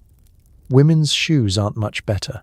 Dainty slippers for the wealthy, chunky ankle boots for the working woman, and an overwhelming lack of arch support for everyone. Sometimes fashion dictates pointy toes or absurdly high heels, which is excellent for your posture if your main goal is never putting your full weight down. Victorians are nothing if not resourceful, and foot care is mostly an exercise in creative neglect. When blisters appear, and they always do, the cure is a homemade corn plaster, a circle of fabric soaked in vinegar and tied down so tightly you lose feeling in the whole foot. For those with a few spare pennies, a visit to the barber surgeon might yield a quick slice-and-dice job on a stubborn bunion or ingrown nail, performed with a knife and the cheerful reassurance that it will only sting a little. Socks are patched until there's nothing left to patch, and some people just go barefoot indoors, airing out toes and hoping that the cat doesn't use them as a new plaything. Aromatic foot baths are a luxury reserved for the truly decadent. For everyone else, a quick dab with a damp rag and maybe a sprinkle of talcum powder is as close to spa treatment as you'll get. You might hear rumours of chiropodists, early podiatrists, working wonders with files and oils, but the average Victorian will never meet one. Instead, you develop a close, complicated relationship with your own calluses, shaving, picking, and sometimes just ignoring them until the next harvest moon. Winter brings a new set of foot-related indignities, chilblains. These painful, itchy swellings are a badge of honour for anyone who's walked home on frosted cobblestones. Remedies are plentiful and often contradictory. Rub your feet with goose fat, soak them in mustard water, or just complain loudly until spring. And don't forget the threat of trench foot, usually reserved for soldiers, but not entirely unknown among the city's poorest, especially those whose shoes have more ventilation than sole. In wealthier homes, a footman, yes, that's partly where the name comes from, might assist the master or mistress with a daily foot washing and a fresh pair of slippers. But for most people, sore, swollen feet are just another part of existence, something to endure, not discuss. By the end of a long Victorian day, you kick off your boots with a sigh that's half relief, half existential reflection. If you're lucky, you avoid splinters, stubbed toes, and whatever lurks between the floorboards. You might take a moment to massage your aching arches, mentally promising to treat your feet better next week. You won't. So next time you marvel at a pair of modern sneakers or indulge in the wild luxury of soft, cushioned socks, spare a thought for your ancestors. Their feet bore the brunt of a world before gel inserts and Dr. Skulls soldiering on through mud, misery, and the never-ending march of progress, one bunion, blister, and battered boot at a time. Facial hair is both fashion statement and bacteria hotel. Soap, oil, and mustache wax are daily tools, at least for those who can afford the luxury of maintenance. The Victorian era is a golden age for facial hair. Everywhere you look, a mustache is being twirled, a beard stroked in deep thought, or a set of sideburns admired in a foggy mirror. Gentlemen compete to see whose whiskers can achieve the most dramatic flair, chin curtains, mutton chops, handlebar moustaches that could poke an eye out in a crowded carriage. For the ambitious, there's even the Dundreary, a set of whiskers so impressive they have their own social calendar. But maintaining all that facial real estate is not for the faint of heart, or the light of wallet. The tools of the trade are expensive and time-consuming. A sturdy razor, a stiff bristled brush, a chunk of shaving soap that smells faintly of camphor and regret, and, if you're feeling especially dashing, a silver-plated comb for twirling your ends. The morning ritual begins with hot water, a rare and precious commodity for most. Heated in a battered kettle and poured into a shallow basin. If you're wealthy, your valet prepares it all for you. If you're not, you make do with what's left over from the washing up. Shaving is a daily trial. Razors are wickedly sharp and spectacularly unforgiving. Cuts are frequent and often treated with a dab of alum or the nearest clean rag. For those wishing to avoid the risk altogether, beards are the safer, if itchier, option. And a thick beard serves a dual purpose. It hides a multitude of shaving mishaps and protects your chin from the cold, the wind, and the occasional harsh word from your mother-in-law. Soap is essential, but not always gentle. Ordinary bath soap is harsh and strips away more than just dirt. The best shaving soaps, imported or homemade, lather into a thick, creamy foam that softens even the most stubborn bristles. After the ordeal, a dash of bay rum or lavender water soothes both the skin and the ego, leaving you smelling vaguely of a spice rack. For the truly fashion-forward, mustache wax is a daily necessity.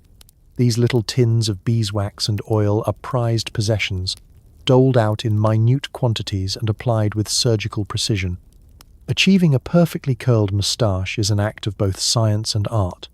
Too much wax, and you look like you've dipped your face in lard. Too little, and the whole structure collapses at the first sign of humidity. The result, when done right, is a work of architectural brilliance that might survive a windstorm or a stern handshake. Of course, with great facial hair comes great responsibility.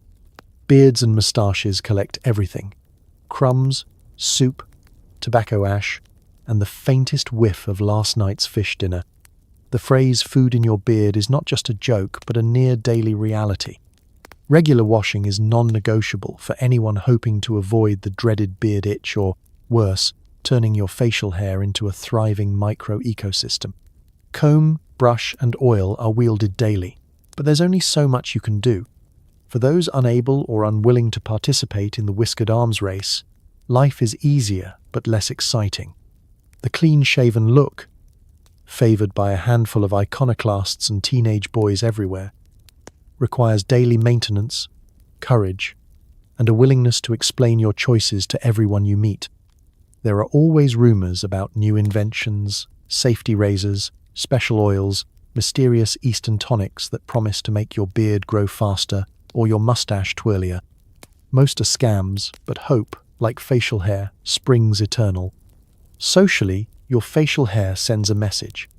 The grander your whiskers, the more people assume you are wise, powerful, and possibly hiding a small family of mice. If you're clean-shaven, you're either very modern, very young, or trying to impress someone's grandmother. Either way, expect questions. So next time you admire a magnificent Victorian beard in an old photograph, remember the effort and the hidden mysteries lurking within. In an era before disposable razors and scented beard oils, every moustache was a masterpiece, every beard a labor of love, and every whisker a tiny, bristling badge of honor. Communal bathhouses double as social clubs and, for some, mildly scandalous destinations. It's a toss-up whether you'll leave cleaner or just better informed. Step into a Victorian bathhouse, and you're entering not just a place to scrub away the week's dirt, but the hottest hub for rumours, news, and questionable advice this side of the Thames. For those without a private bath, so, nearly everyone, the bathhouse is where society gathers to steam, soak, and spill secrets in equal measure. Rows of copper tubs line the steamy hall, each separated by a flimsy curtain, if management is feeling generous, and a wide berth of wishful thinking. The ritual begins at the front desk, where you hand over your penny and pray there's still some hot water left in the tank. An attendant, half bored and half scandalized, points you to your spot. The echoing tile walls turn every conversation into community property. Whispers bounce, laughter ricochets, and arguments occasionally burst out like soap bubbles. If you want to keep a secret, you'll have to hold your breath, literally and figuratively. Men and women bathe at different times, mostly, but that hardly stops the rumours. For ladies, the bathhouse is a sort of indoor marketplace of advice. Hairstyles, home remedies, and the marital habits of neighbours are dissected in hushed tones over clouds of violet powder. There's always one matron who claims her lavender rinse cured her chilblains and her husband's wandering eye. The rest listen, half believing, half plotting what to try next. Gentlemen, meanwhile, treat the bathhouse as part grooming lounge, part debate society, part unofficial stock exchange. Arguments about cricket scores mix with serious debates about the price of coal, the wisdom of the latest public works, and whether Lord So-and-so's moustache is, in fact, the real thing. In the corner, someone's always reading a newspaper aloud, adding commentary in a stage whisper. If you ever wondered how half the city finds out about the other half's scandals, look no further than the echo chamber of the communal bath. For the adventurous, the bathhouse is also a place of mild intrigue. The faint scent of perfume from the previous bather lingers on the air, mixed with the sharp tang of soap and the slightly alarming musk of damp wool. Couples occasionally arrange clandestine meetings under the guise of getting clean. Friends make pacts over shared sponges and steaming kettles. There's even the occasional political plot hashed out between soapy elbows and discreet coughs. Of course, not everyone is here for gossip. Some just want a proper scrub. The hot water loosens muscles sore from work, and the simple act of lathering up feels almost decadent. But even here, you're not alone. Children splash each other in the shallow end, much to the dismay of anyone hoping for peace. Elderly patrons regale anyone within earshot with stories of real bathhouses back in the old country, where the water was hotter, the towels softer, and the scandal even juicier. The rules of etiquette are as fluid as the water itself. If you drop your soap, you pretend you meant to. If you overhear a secret, you hold on to it for later. The most sacred rule: never, under any circumstances, inquire about the source of that mysterious floating object in the next tub. When your bath is done, you wrap yourself in a towel that's seen better centuries and emerge, cleaner in body if not necessarily in conscience. You've swapped a layer of grime for a layer of local colour. As you step back onto the city street, you realise you've just bathed in a stew of city secrets, and maybe, just maybe, the odd truth. So next time you daydream about a Victorian bath, remember, it's not just about the soap and water. It's about the stories, the society, and the ever-present possibility that you'll leave with a tale juicier than your neighbour's mutton stew. Cleanliness is next to godliness, but in the bathhouse, it's also right next to the latest gossip. Living near a factory means a daily aroma of coal, smoke, chemical waste, and, if you're near the river, something interesting wafting from the water. Welcome to Victorian progress, where prosperity smells a lot like sulphur and yesterday's dye vat. The city is booming. Smokestacks line the horizon, churning out plumes that blot out the sun on a good day and resemble a biblical plague on a bad one. Every morning, you step outside and inhale a cocktail of innovation, coal dust, iron filings, and a hint of whatever mysterious goo is being piped into the Thames that week. Factories are everywhere, looming over rows of cramped terraces like iron-fisted landlords. Their presence is impossible to ignore. If the noise doesn't keep you up, the smells certainly will. In the streets around the dye works, the air is permanently tinted with an unholy blend of chemicals, sometimes sweet, sometimes sharp, always faintly worrying. Clothes hung to dry outside don't so much air out as marinate, emerging with subtle notes of factory chic. Sometimes it's vinegar, sometimes burnt sugar, sometimes something so odd you can't quite put your finger on it, but you'll be thinking about it all day. The coal yards are no better. Mountains of black fuel arrive by barge and cart, blanketing entire neighborhoods with a fine layer of soot. Children wipe their noses and come away with smudges that would make a miner proud. Your hair is never truly clean. Your teeth, if you're not careful, pick up the taste of smoke with every bite. Residents develop a kind of grim pride about their local blend. "That's the smell of industry, lad," a neighbor will say, waving away a choking cloud as though it were a bothersome fly. Means there's money in the air. And then there's the river. The Thames, already challenged by the generous contributions of thousands of chamber pots, receives a daily bonus shipment from every brewery, tannery, and chemical plant on its banks. If you live nearby, you learn to identify the day's production schedule by the color of the water. Is it a deep blue? The indigo dyers are ahead of target. Reddish-brown? The leatherworks are feeling productive. Is it bubbling mysteriously? Best not to ask. Those with the misfortune to live truly close to the factories have their own routines for survival. Windows are kept shut, even in summer, to keep out the worst of the fumes. Handkerchiefs and scarves are tied over mouths and noses, turning everyone into amateur bandits. Airing out a room is more about choosing which smell you'd rather invite in: burnt coal, rancid fish, or the faint but ever-present hint of sulphur from the matchworks down the street. Washing, too, becomes an endless battle. Clean laundry turns grey almost instantly. Sheets hung out to dry are often indistinguishable from the soot-covered alley they're flapping in. Soot finds its way into your tea, your stew, and your dreams. The enterprising sell soot scrapers for shoes and even have special brushes for hair and hats.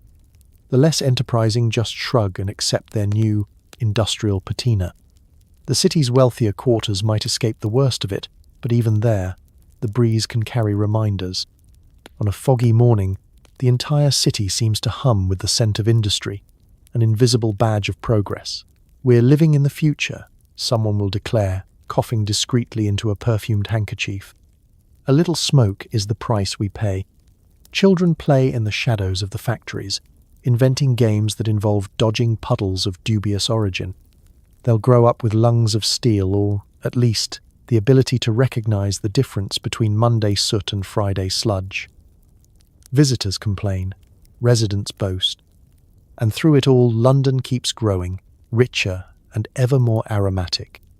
So next time you light a scented candle and complain about the smell of the neighbour's barbecue, remember the Victorians, for whom success always came with a side of coal smoke, mystery steam, and the faint, lingering suspicion that you'd left your windows open just a little too long. Victorian children are often just small, dirtier adults. They wash infrequently, run wild, and bring home every disease the city can offer.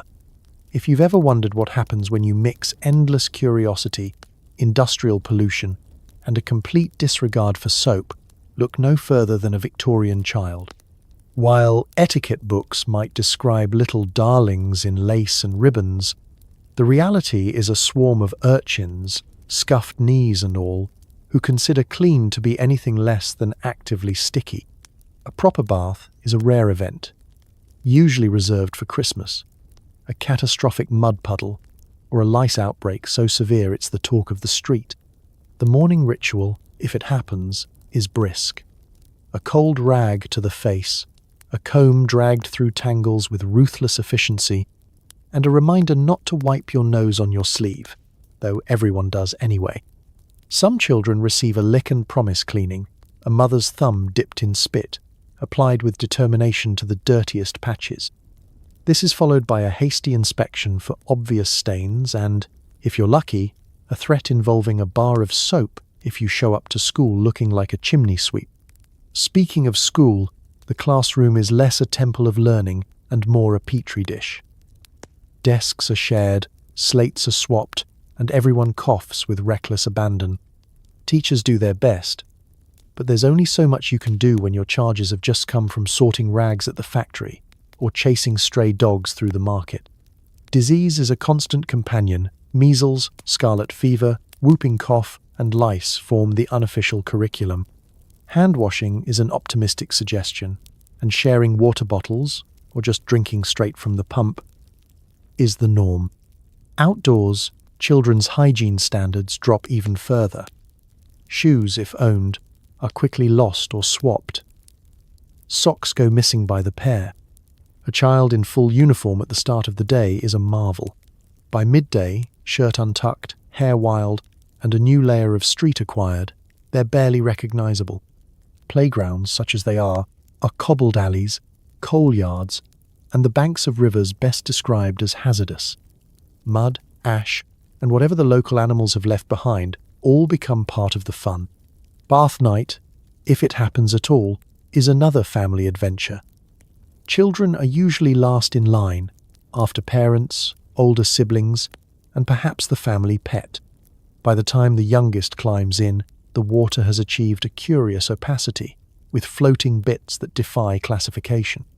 Still, they splash, scrub, and emerge triumphant, hair plastered down and faces aglow. It might not be the cleanest clean, but it's a start, and for a brief moment, the household smells less like adventure and more like carbolic soap. Laundry is another battlefield. Clothes are patched, handed down, and washed only when absolutely necessary. Children are adept at finding the muddiest patch of ground within seconds of changing into clean trousers. Mothers sigh, children protest, and the cycle continues. Socks and underclothes are aired out in the hope that fresh air will do what water cannot. The theory is that if it's not crawling, it's probably fine. Despite the chaos, there's a certain resilience to these children. They may be grubby, but they're resourceful, tough, and unbothered by the minor indignities of grime and grit. They develop strong immune systems, or at least an impressive tolerance for unpleasant smells and itchy bites. Childhood is brief and busy, full of noise, movement, and the constant challenge of staying one step ahead of the nearest washcloth. So next time you see a pristine child in a museum painting, remember that the true Victorian kid is a walking, running, occasionally tumbling force of nature, cleanliness a fleeting goal, but energy and mischief in endless supply. In the grand saga of Victorian hygiene, children aren't so much lowering the bar as gleefully burying it in the backyard, probably next to a frog and someone's missing boot. Combs, brushes, tongue scrapers, and even early razors, all tools that look like they belong in a dentist's nightmare. But hey, at least you're making an effort. In the grand tradition of Victorian self-improvement, no morning is complete without a brief but perilous engagement with the era's best grooming gadgets. Imagine opening your top drawer to find an intimidating array of implements, some crafted from bone, others from horn, and a few from what you strongly suspect is leftover farm equipment. Victorian society places a high value on personal presentation, and with indoor plumbing still in its awkward teenage years, your arsenal of grooming tools does the work that a bathroom full of gadgets might do today, though with a lot more drama and occasional bloodshed. Let's start with the comb. For most Victorians, this is less a styling tool and more an exercise in masochism. The family comb, passed from hand to hand, is built sturdy enough to survive a house fire, but not so gentle on your scalp. Each stroke is a gamble. Will it detangle, or will it unearth a civilization of lice? If you're lucky enough to own a knit comb, you're also the family's first line of defense in the ongoing war against head pests. Forget the gentle plastic bristles of today. These teeth are so close together you could strain soup with them. Next, the brush. Hairbrushes are substantial affairs with handles that double as emergency, back scratchers and bristles stiff enough to clean a boot. The wealthy can afford imported boar bristle or ivory-backed models, while the rest make do with whatever wood and animal hair are available. Daily brushing isn't just about smoothing tangles. It's about distributing oils, stimulating the scalp, and, with luck, producing a faint shine that hints at cleanliness if you squint. Razors in the Victorian era are neither disposable nor forgiving. They are straight-edged, heavy, and require daily stropping to keep sharp. The ritual of shaving is performed with the concentration of a bomb disposal expert, since one slip means a day spent explaining a suspicious neck wound to your friends. Early safety razors are just making their debut, but the term safe is generous at best. Aftershave, usually a splash of cold water, spirits, or lavender oil, serves as both a disinfectant and a wake-up call. Then there are the more specialized tools. Tongue scrapers, for example, are exactly as medieval as they sound. A thin metal device for removing the unspeakable from your tongue, in the hope that your breath might offend fewer people. Nail scissors, cuticle knives, and tweezers round out the toolkit, though their designs seem less about precision and more about cultivating humility in the user. Even toothpicks get the Victorian upgrade, with elaborate silver handles for those who wish to clean their teeth and signal their social status simultaneously. Ladies' vanities are a study in organized chaos. Hairpins, curling tongs heated in the fire, tiny scissors, and jars of pomade, a blend of lard, oil, and, if you're feeling fancy, rosewater. Eyebrow tweezers are brandished with the kind of determination normally reserved for duels.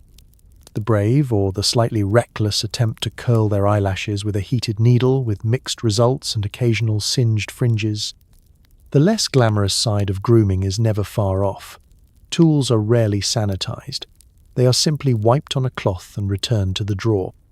It's not uncommon for an entire family to share a single brush or comb, leading to a communal sense of suffering and the occasional outbreak of something best not discussed.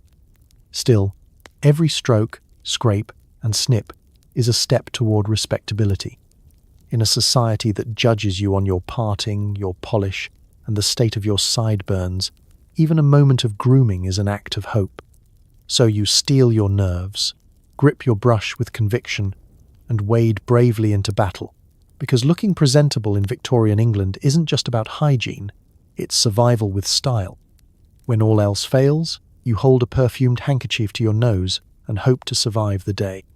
It's practical, fashionable, and a clear signal to everyone. I smell the same things you do, and I hate it too. A staple of Victorian survival, the perfumed handkerchief is much more than an accessory. It's the social equivalent of an air freshener, an emotional support blanket, and a discreet way to suggest, yes, that's horse manure. No, I'm not happy about it. Tucked into sleeves, pressed to lips, and occasionally waved with a flourish, the scented kerchief becomes your personal shield against the great miasma of city life. Preparation is a ritual in itself. In the privacy of your bedroom, you sprinkle a few precious drops of lavender water or rose oil onto the finest linen you can afford, which, let's be honest, probably still has a mysterious stain from last winter. The more ambitious might go for violet, bergamot, or something marketed as spring morning but smells suspiciously of furniture polish. The scent has to be strong enough to mask reality, but subtle enough to avoid announcing your arrival before you round the corner. No one wants to be accused of using their handkerchief to launch a chemical assault. The need is constant. Step outside, and you're instantly assaulted by an orchestra of aromas, sour milk, fish stalls, the robust bouquet of unwashed humanity, and, if you're truly unlucky, the contents of last night's chamber pots being tossed from a second-story window. You try to breathe through your mouth, but sooner or later, the perfumed handkerchief is pressed, almost lovingly, against your nose. A deep inhale, and for one brief, glorious moment, you're transported to a land of distant gardens and clean laundry. It's not just for the streets. The handkerchief comes out in crowded omnibuses, at the market, in the public baths, and, most crucially, at the hospital or the home of a particularly pungent relative. Its presence is as comforting as it is necessary. Victorian etiquette even allows for the strategic use of the handkerchief in company. A gentle dab to the nose, a polite cough into the folds, a knowing glance exchanged with fellow sufferers. The message is clear. I acknowledge the problem, but I refuse to let it ruin my day or my dinner.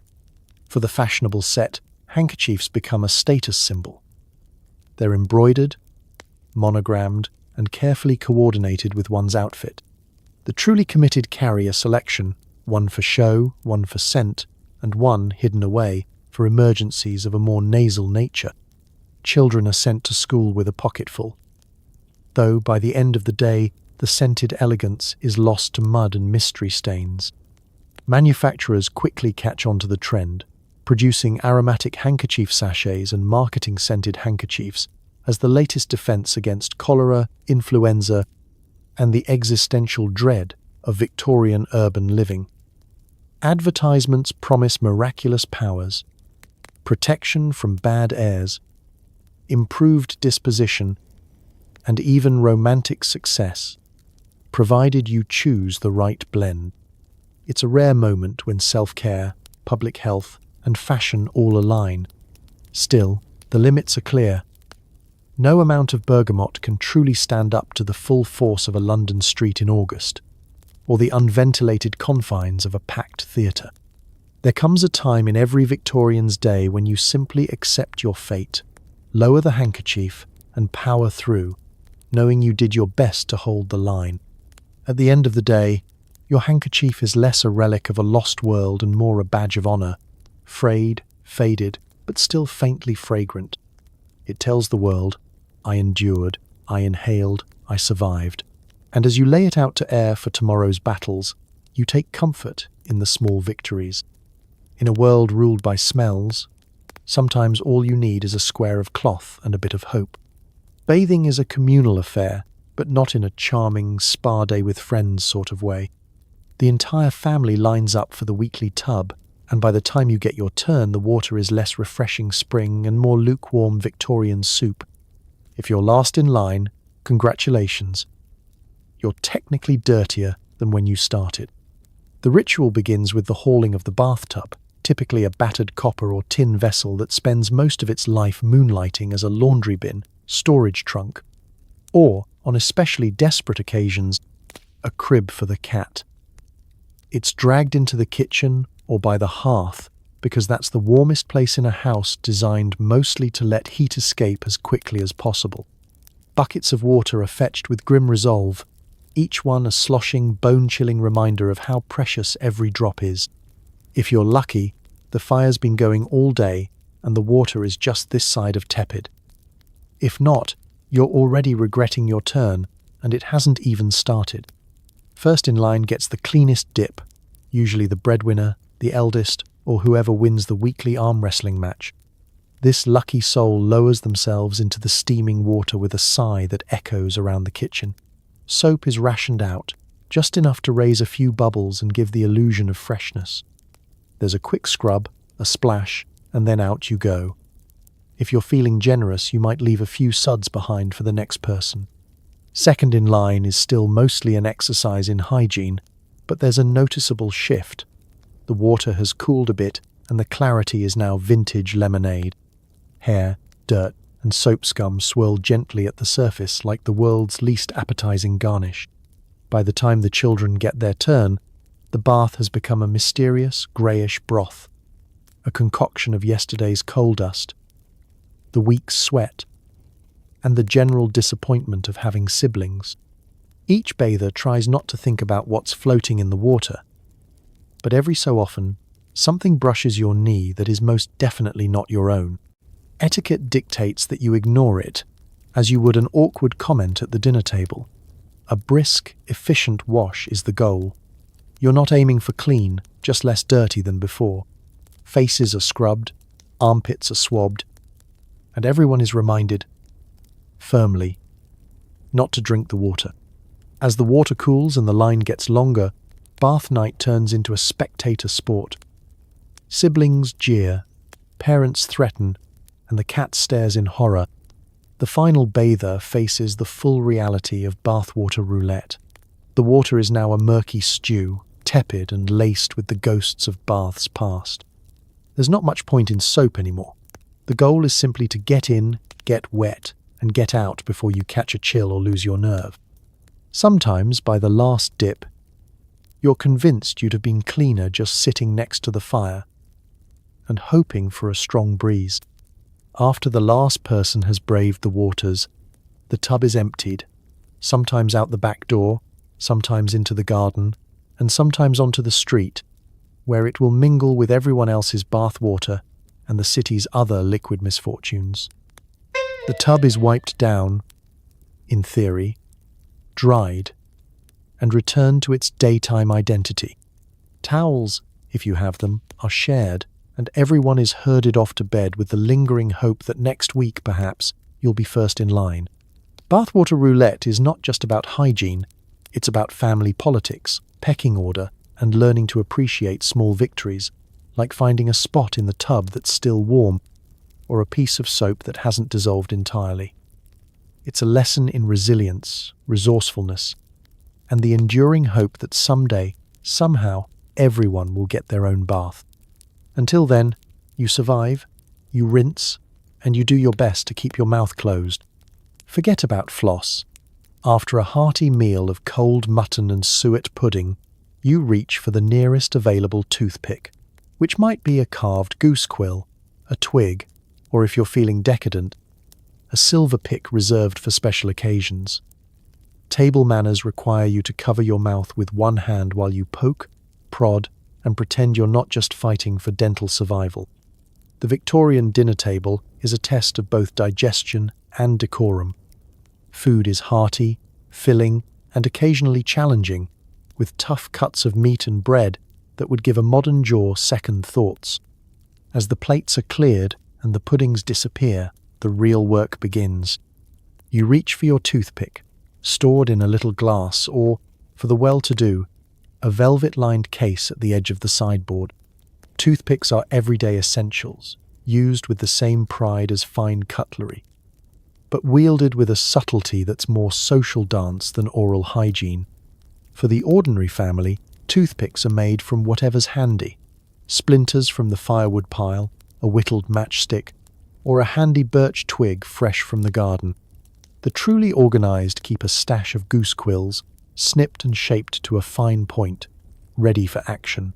For the upper classes, nothing less than silver will do, sometimes monogrammed, always slightly ostentatious, and polished within an inch of their life by a beleaguered servant. A fine silver toothpick is not just a tool, it's a conversation starter and a status symbol. Display it at the right moment, and everyone knows you mean business, especially the roast beef that's been stuck between your teeth since the first course. Technique is everything. Good Victorian manners dictate that you never bare your teeth, nor do you dig with the abandon of a gold prospector. Instead, you shield your mouth discreetly with one hand, lean slightly away from the table, and conduct your operation with the practiced air of someone performing minor surgery. Children watch and learn, trying to emulate their elders while failing spectacularly. More than one family meal ends with a scolded child and a piece of mutton flung across the parlour. After-dinner conversation continues unabated, but everyone's attention is half on their own dental predicament. There's an unspoken competition: who can extract the most stubborn bit of gristle, the last crumb of pudding, or the mysterious object lodged somewhere between the molars. Triumph is met with a quiet sigh of relief. Defeat means you'll spend the next hour distracted and slightly irritated. Occasionally, someone gives up and surreptitiously uses the corner of a playing card or the end of a hairpin. Necessity is the mother of invention, and dental discomfort is a powerful motivator. Public places require even greater finesse. In restaurants, inns, or at the theatre, the truly skilled Victorian knows how to conduct post-meal dental rescue with an air of genteel indifference. A handkerchief might come into play, or a polite cough to disguise any particularly enthusiastic efforts. The etiquette books remind you to never, under any circumstances, make a spectacle of your toothpicking. It's a private business, to be handled with dignity and minimal sound effects. Sometimes, a toothpick is more than a toothpick. For the creatively minded, it's a hairpin, a knitting needle, or the world's smallest weapon. Some entrepreneurial souls sell miracle toothpicks infused with mint or charcoal, promising to whiten teeth, sweeten breath, and possibly cure the common cold. Most are just splinters in fancy wrapping, but that hardly matters. Hope is half the battle. At the end of the meal, with teeth, mostly, clear and dignity, partially intact, you slip your toothpick back into its holder or, if you're like most Victorians, simply tuck it behind your ear for next time. After all, tomorrow brings another meal, another battle with Victorian cuisine, and another round of the toothpick tango. So the next time you sigh over the effort of flossing, remember your ancestors, fighting the good fight with a stick, a prayer, and the art of polite concealment, dental survival. It's what's for dessert. Even the most hopeful perfumes meet their match in the overwhelming presence of coal, smoke, and street effluvia. Some clever Victorians dab charcoal under their arms, in their shoes, or even in their hats, desperate to absorb unwanted aromas. The result? You smell like a festive bonfire wearing a hint of lavender. If Victorian London had a signature scent, it would be a swirling cocktail of coal smoke, horse manure, damp wool, and the occasional brave spritz of something floral. Everyone has their coping mechanism. The optimistic douse themselves in cologne and rosewater, hoping to hold off reality for an hour or two.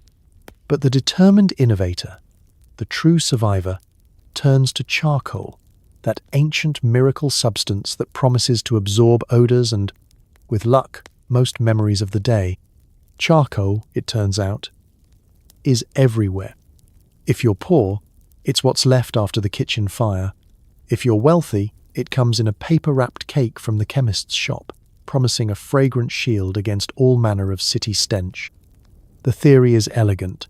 Charcoal soaks up bad, smells like a sponge. The practice is a little more theatrical. A pinch under each arm, a dusting inside your shoes, a sprinkle in your hatband. For especially tough cases, after a visit to the tannery or a close encounter with a night soil cart, a little dust is even tucked into pockets and sewn into the lining of your coat. If you're not careful, you leave smudges everywhere you go, marking chairs and shaking hands like a sooty phantom.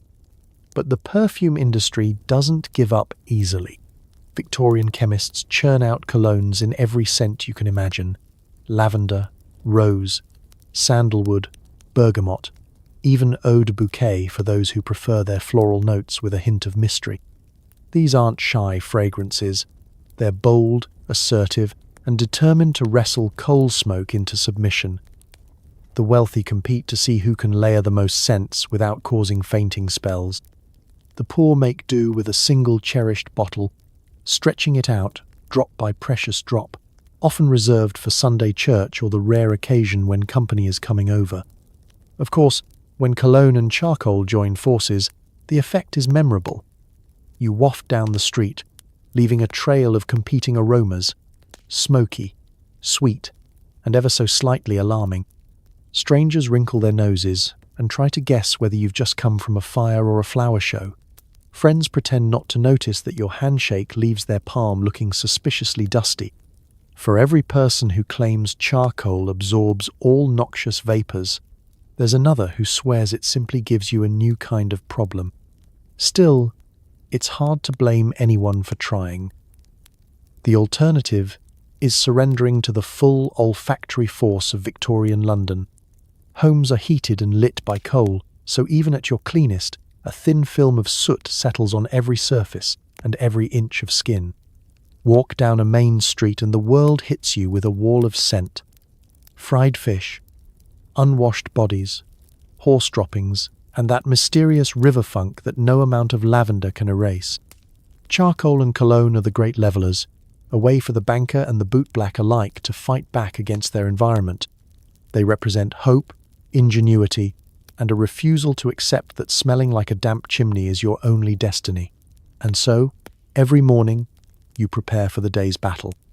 A dab of perfume on the wrists, a dusting of charcoal in the shoes, and out you go, smelling faintly of both garden and forge. At the end of the day, your clothes bear the history of every step, every handshake, every close call with a passing cart. But as you hang your coat and brush off the last traces of black powder, you know you've done your best. Maybe you smell a little strange. Maybe you've invented a new fragrance family, smoky floral with a hint of resilience. In Victorian London, that's practically a badge of honour. Soap is so prized it's practically currency. On lean weeks, people improvise with oatmeal, ash, sand, or whatever abrasive substance is handy. Washing up becomes less about being clean and more about losing a layer of skin and developing a strong personal relationship with the nearest aloe plant. For most Victorians, a bar of soap isn't just a household necessity, it's an aspirational object, something to be rationed, hidden from greedy children, and brought out only for the most special occasions, like an unexpected visit from the vicar or the once-in-a-lifetime event of bathing before Christmas dinner. The average family bar is shaved, scraped, and remolded into weird little lumps when it gets too small to hold. If you're caught using too much, prepare for a lecture, or worse, to be sentenced to dry scrubbing for the foreseeable future. And so, necessity becomes the mother of invention.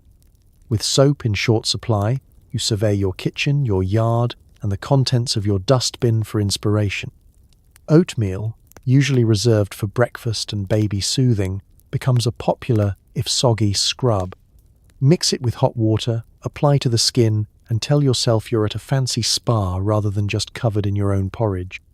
The results are mixed, but at least you smell wholesome, like a biscuit that's given up on life. If you're feeling gritty, there's ash, straight from the hearth and plentiful in every home. Ash is sprinkled into water to create a thin grey paste, which Victorians insist draws out impurities. In reality, it also draws out moisture, dignity, and the last remnants of your natural oils. Still, it's effective at removing dirt, and after a good ash scrub, you'll be so clean even your soul squeaks.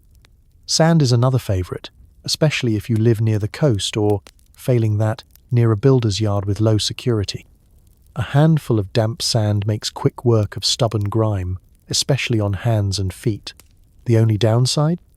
It's essentially sandpaper, and after a few washes, you may find you've lost your calluses and a few identifying fingerprints.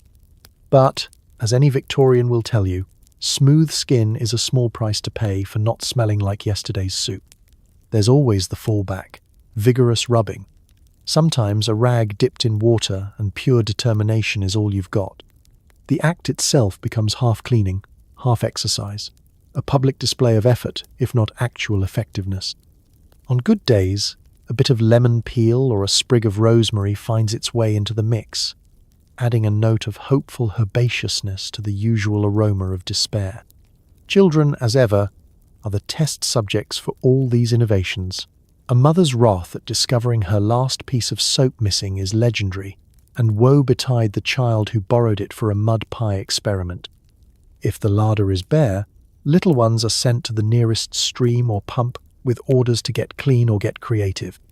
More than one child comes home pink-cheeked and raw, claiming victory against dirt while stealthily hiding the rash developing on their shins. Some enterprising Victorians develop recipes for homemade cleansing concoctions: mashed peas, cold tea, potato peels, and anything remotely abrasive. There are newspaper columns dedicated to household hints, some sensible, most wildly optimistic.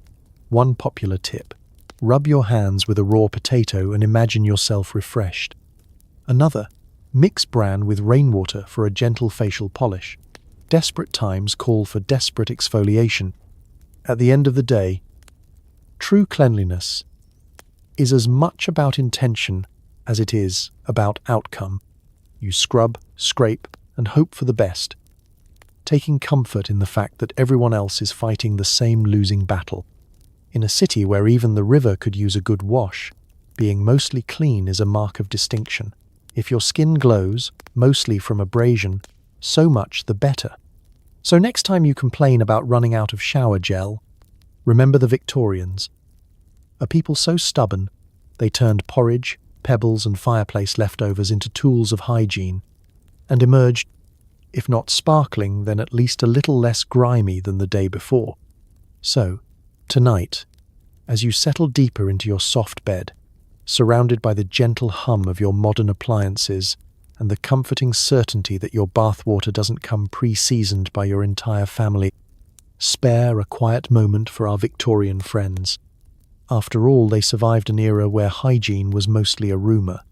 Baths were rare, acts of courage, and the daily challenge was not so much will I feel fresh today, as will the coal smoke or the chamber pot win the battle for dominance in my living room.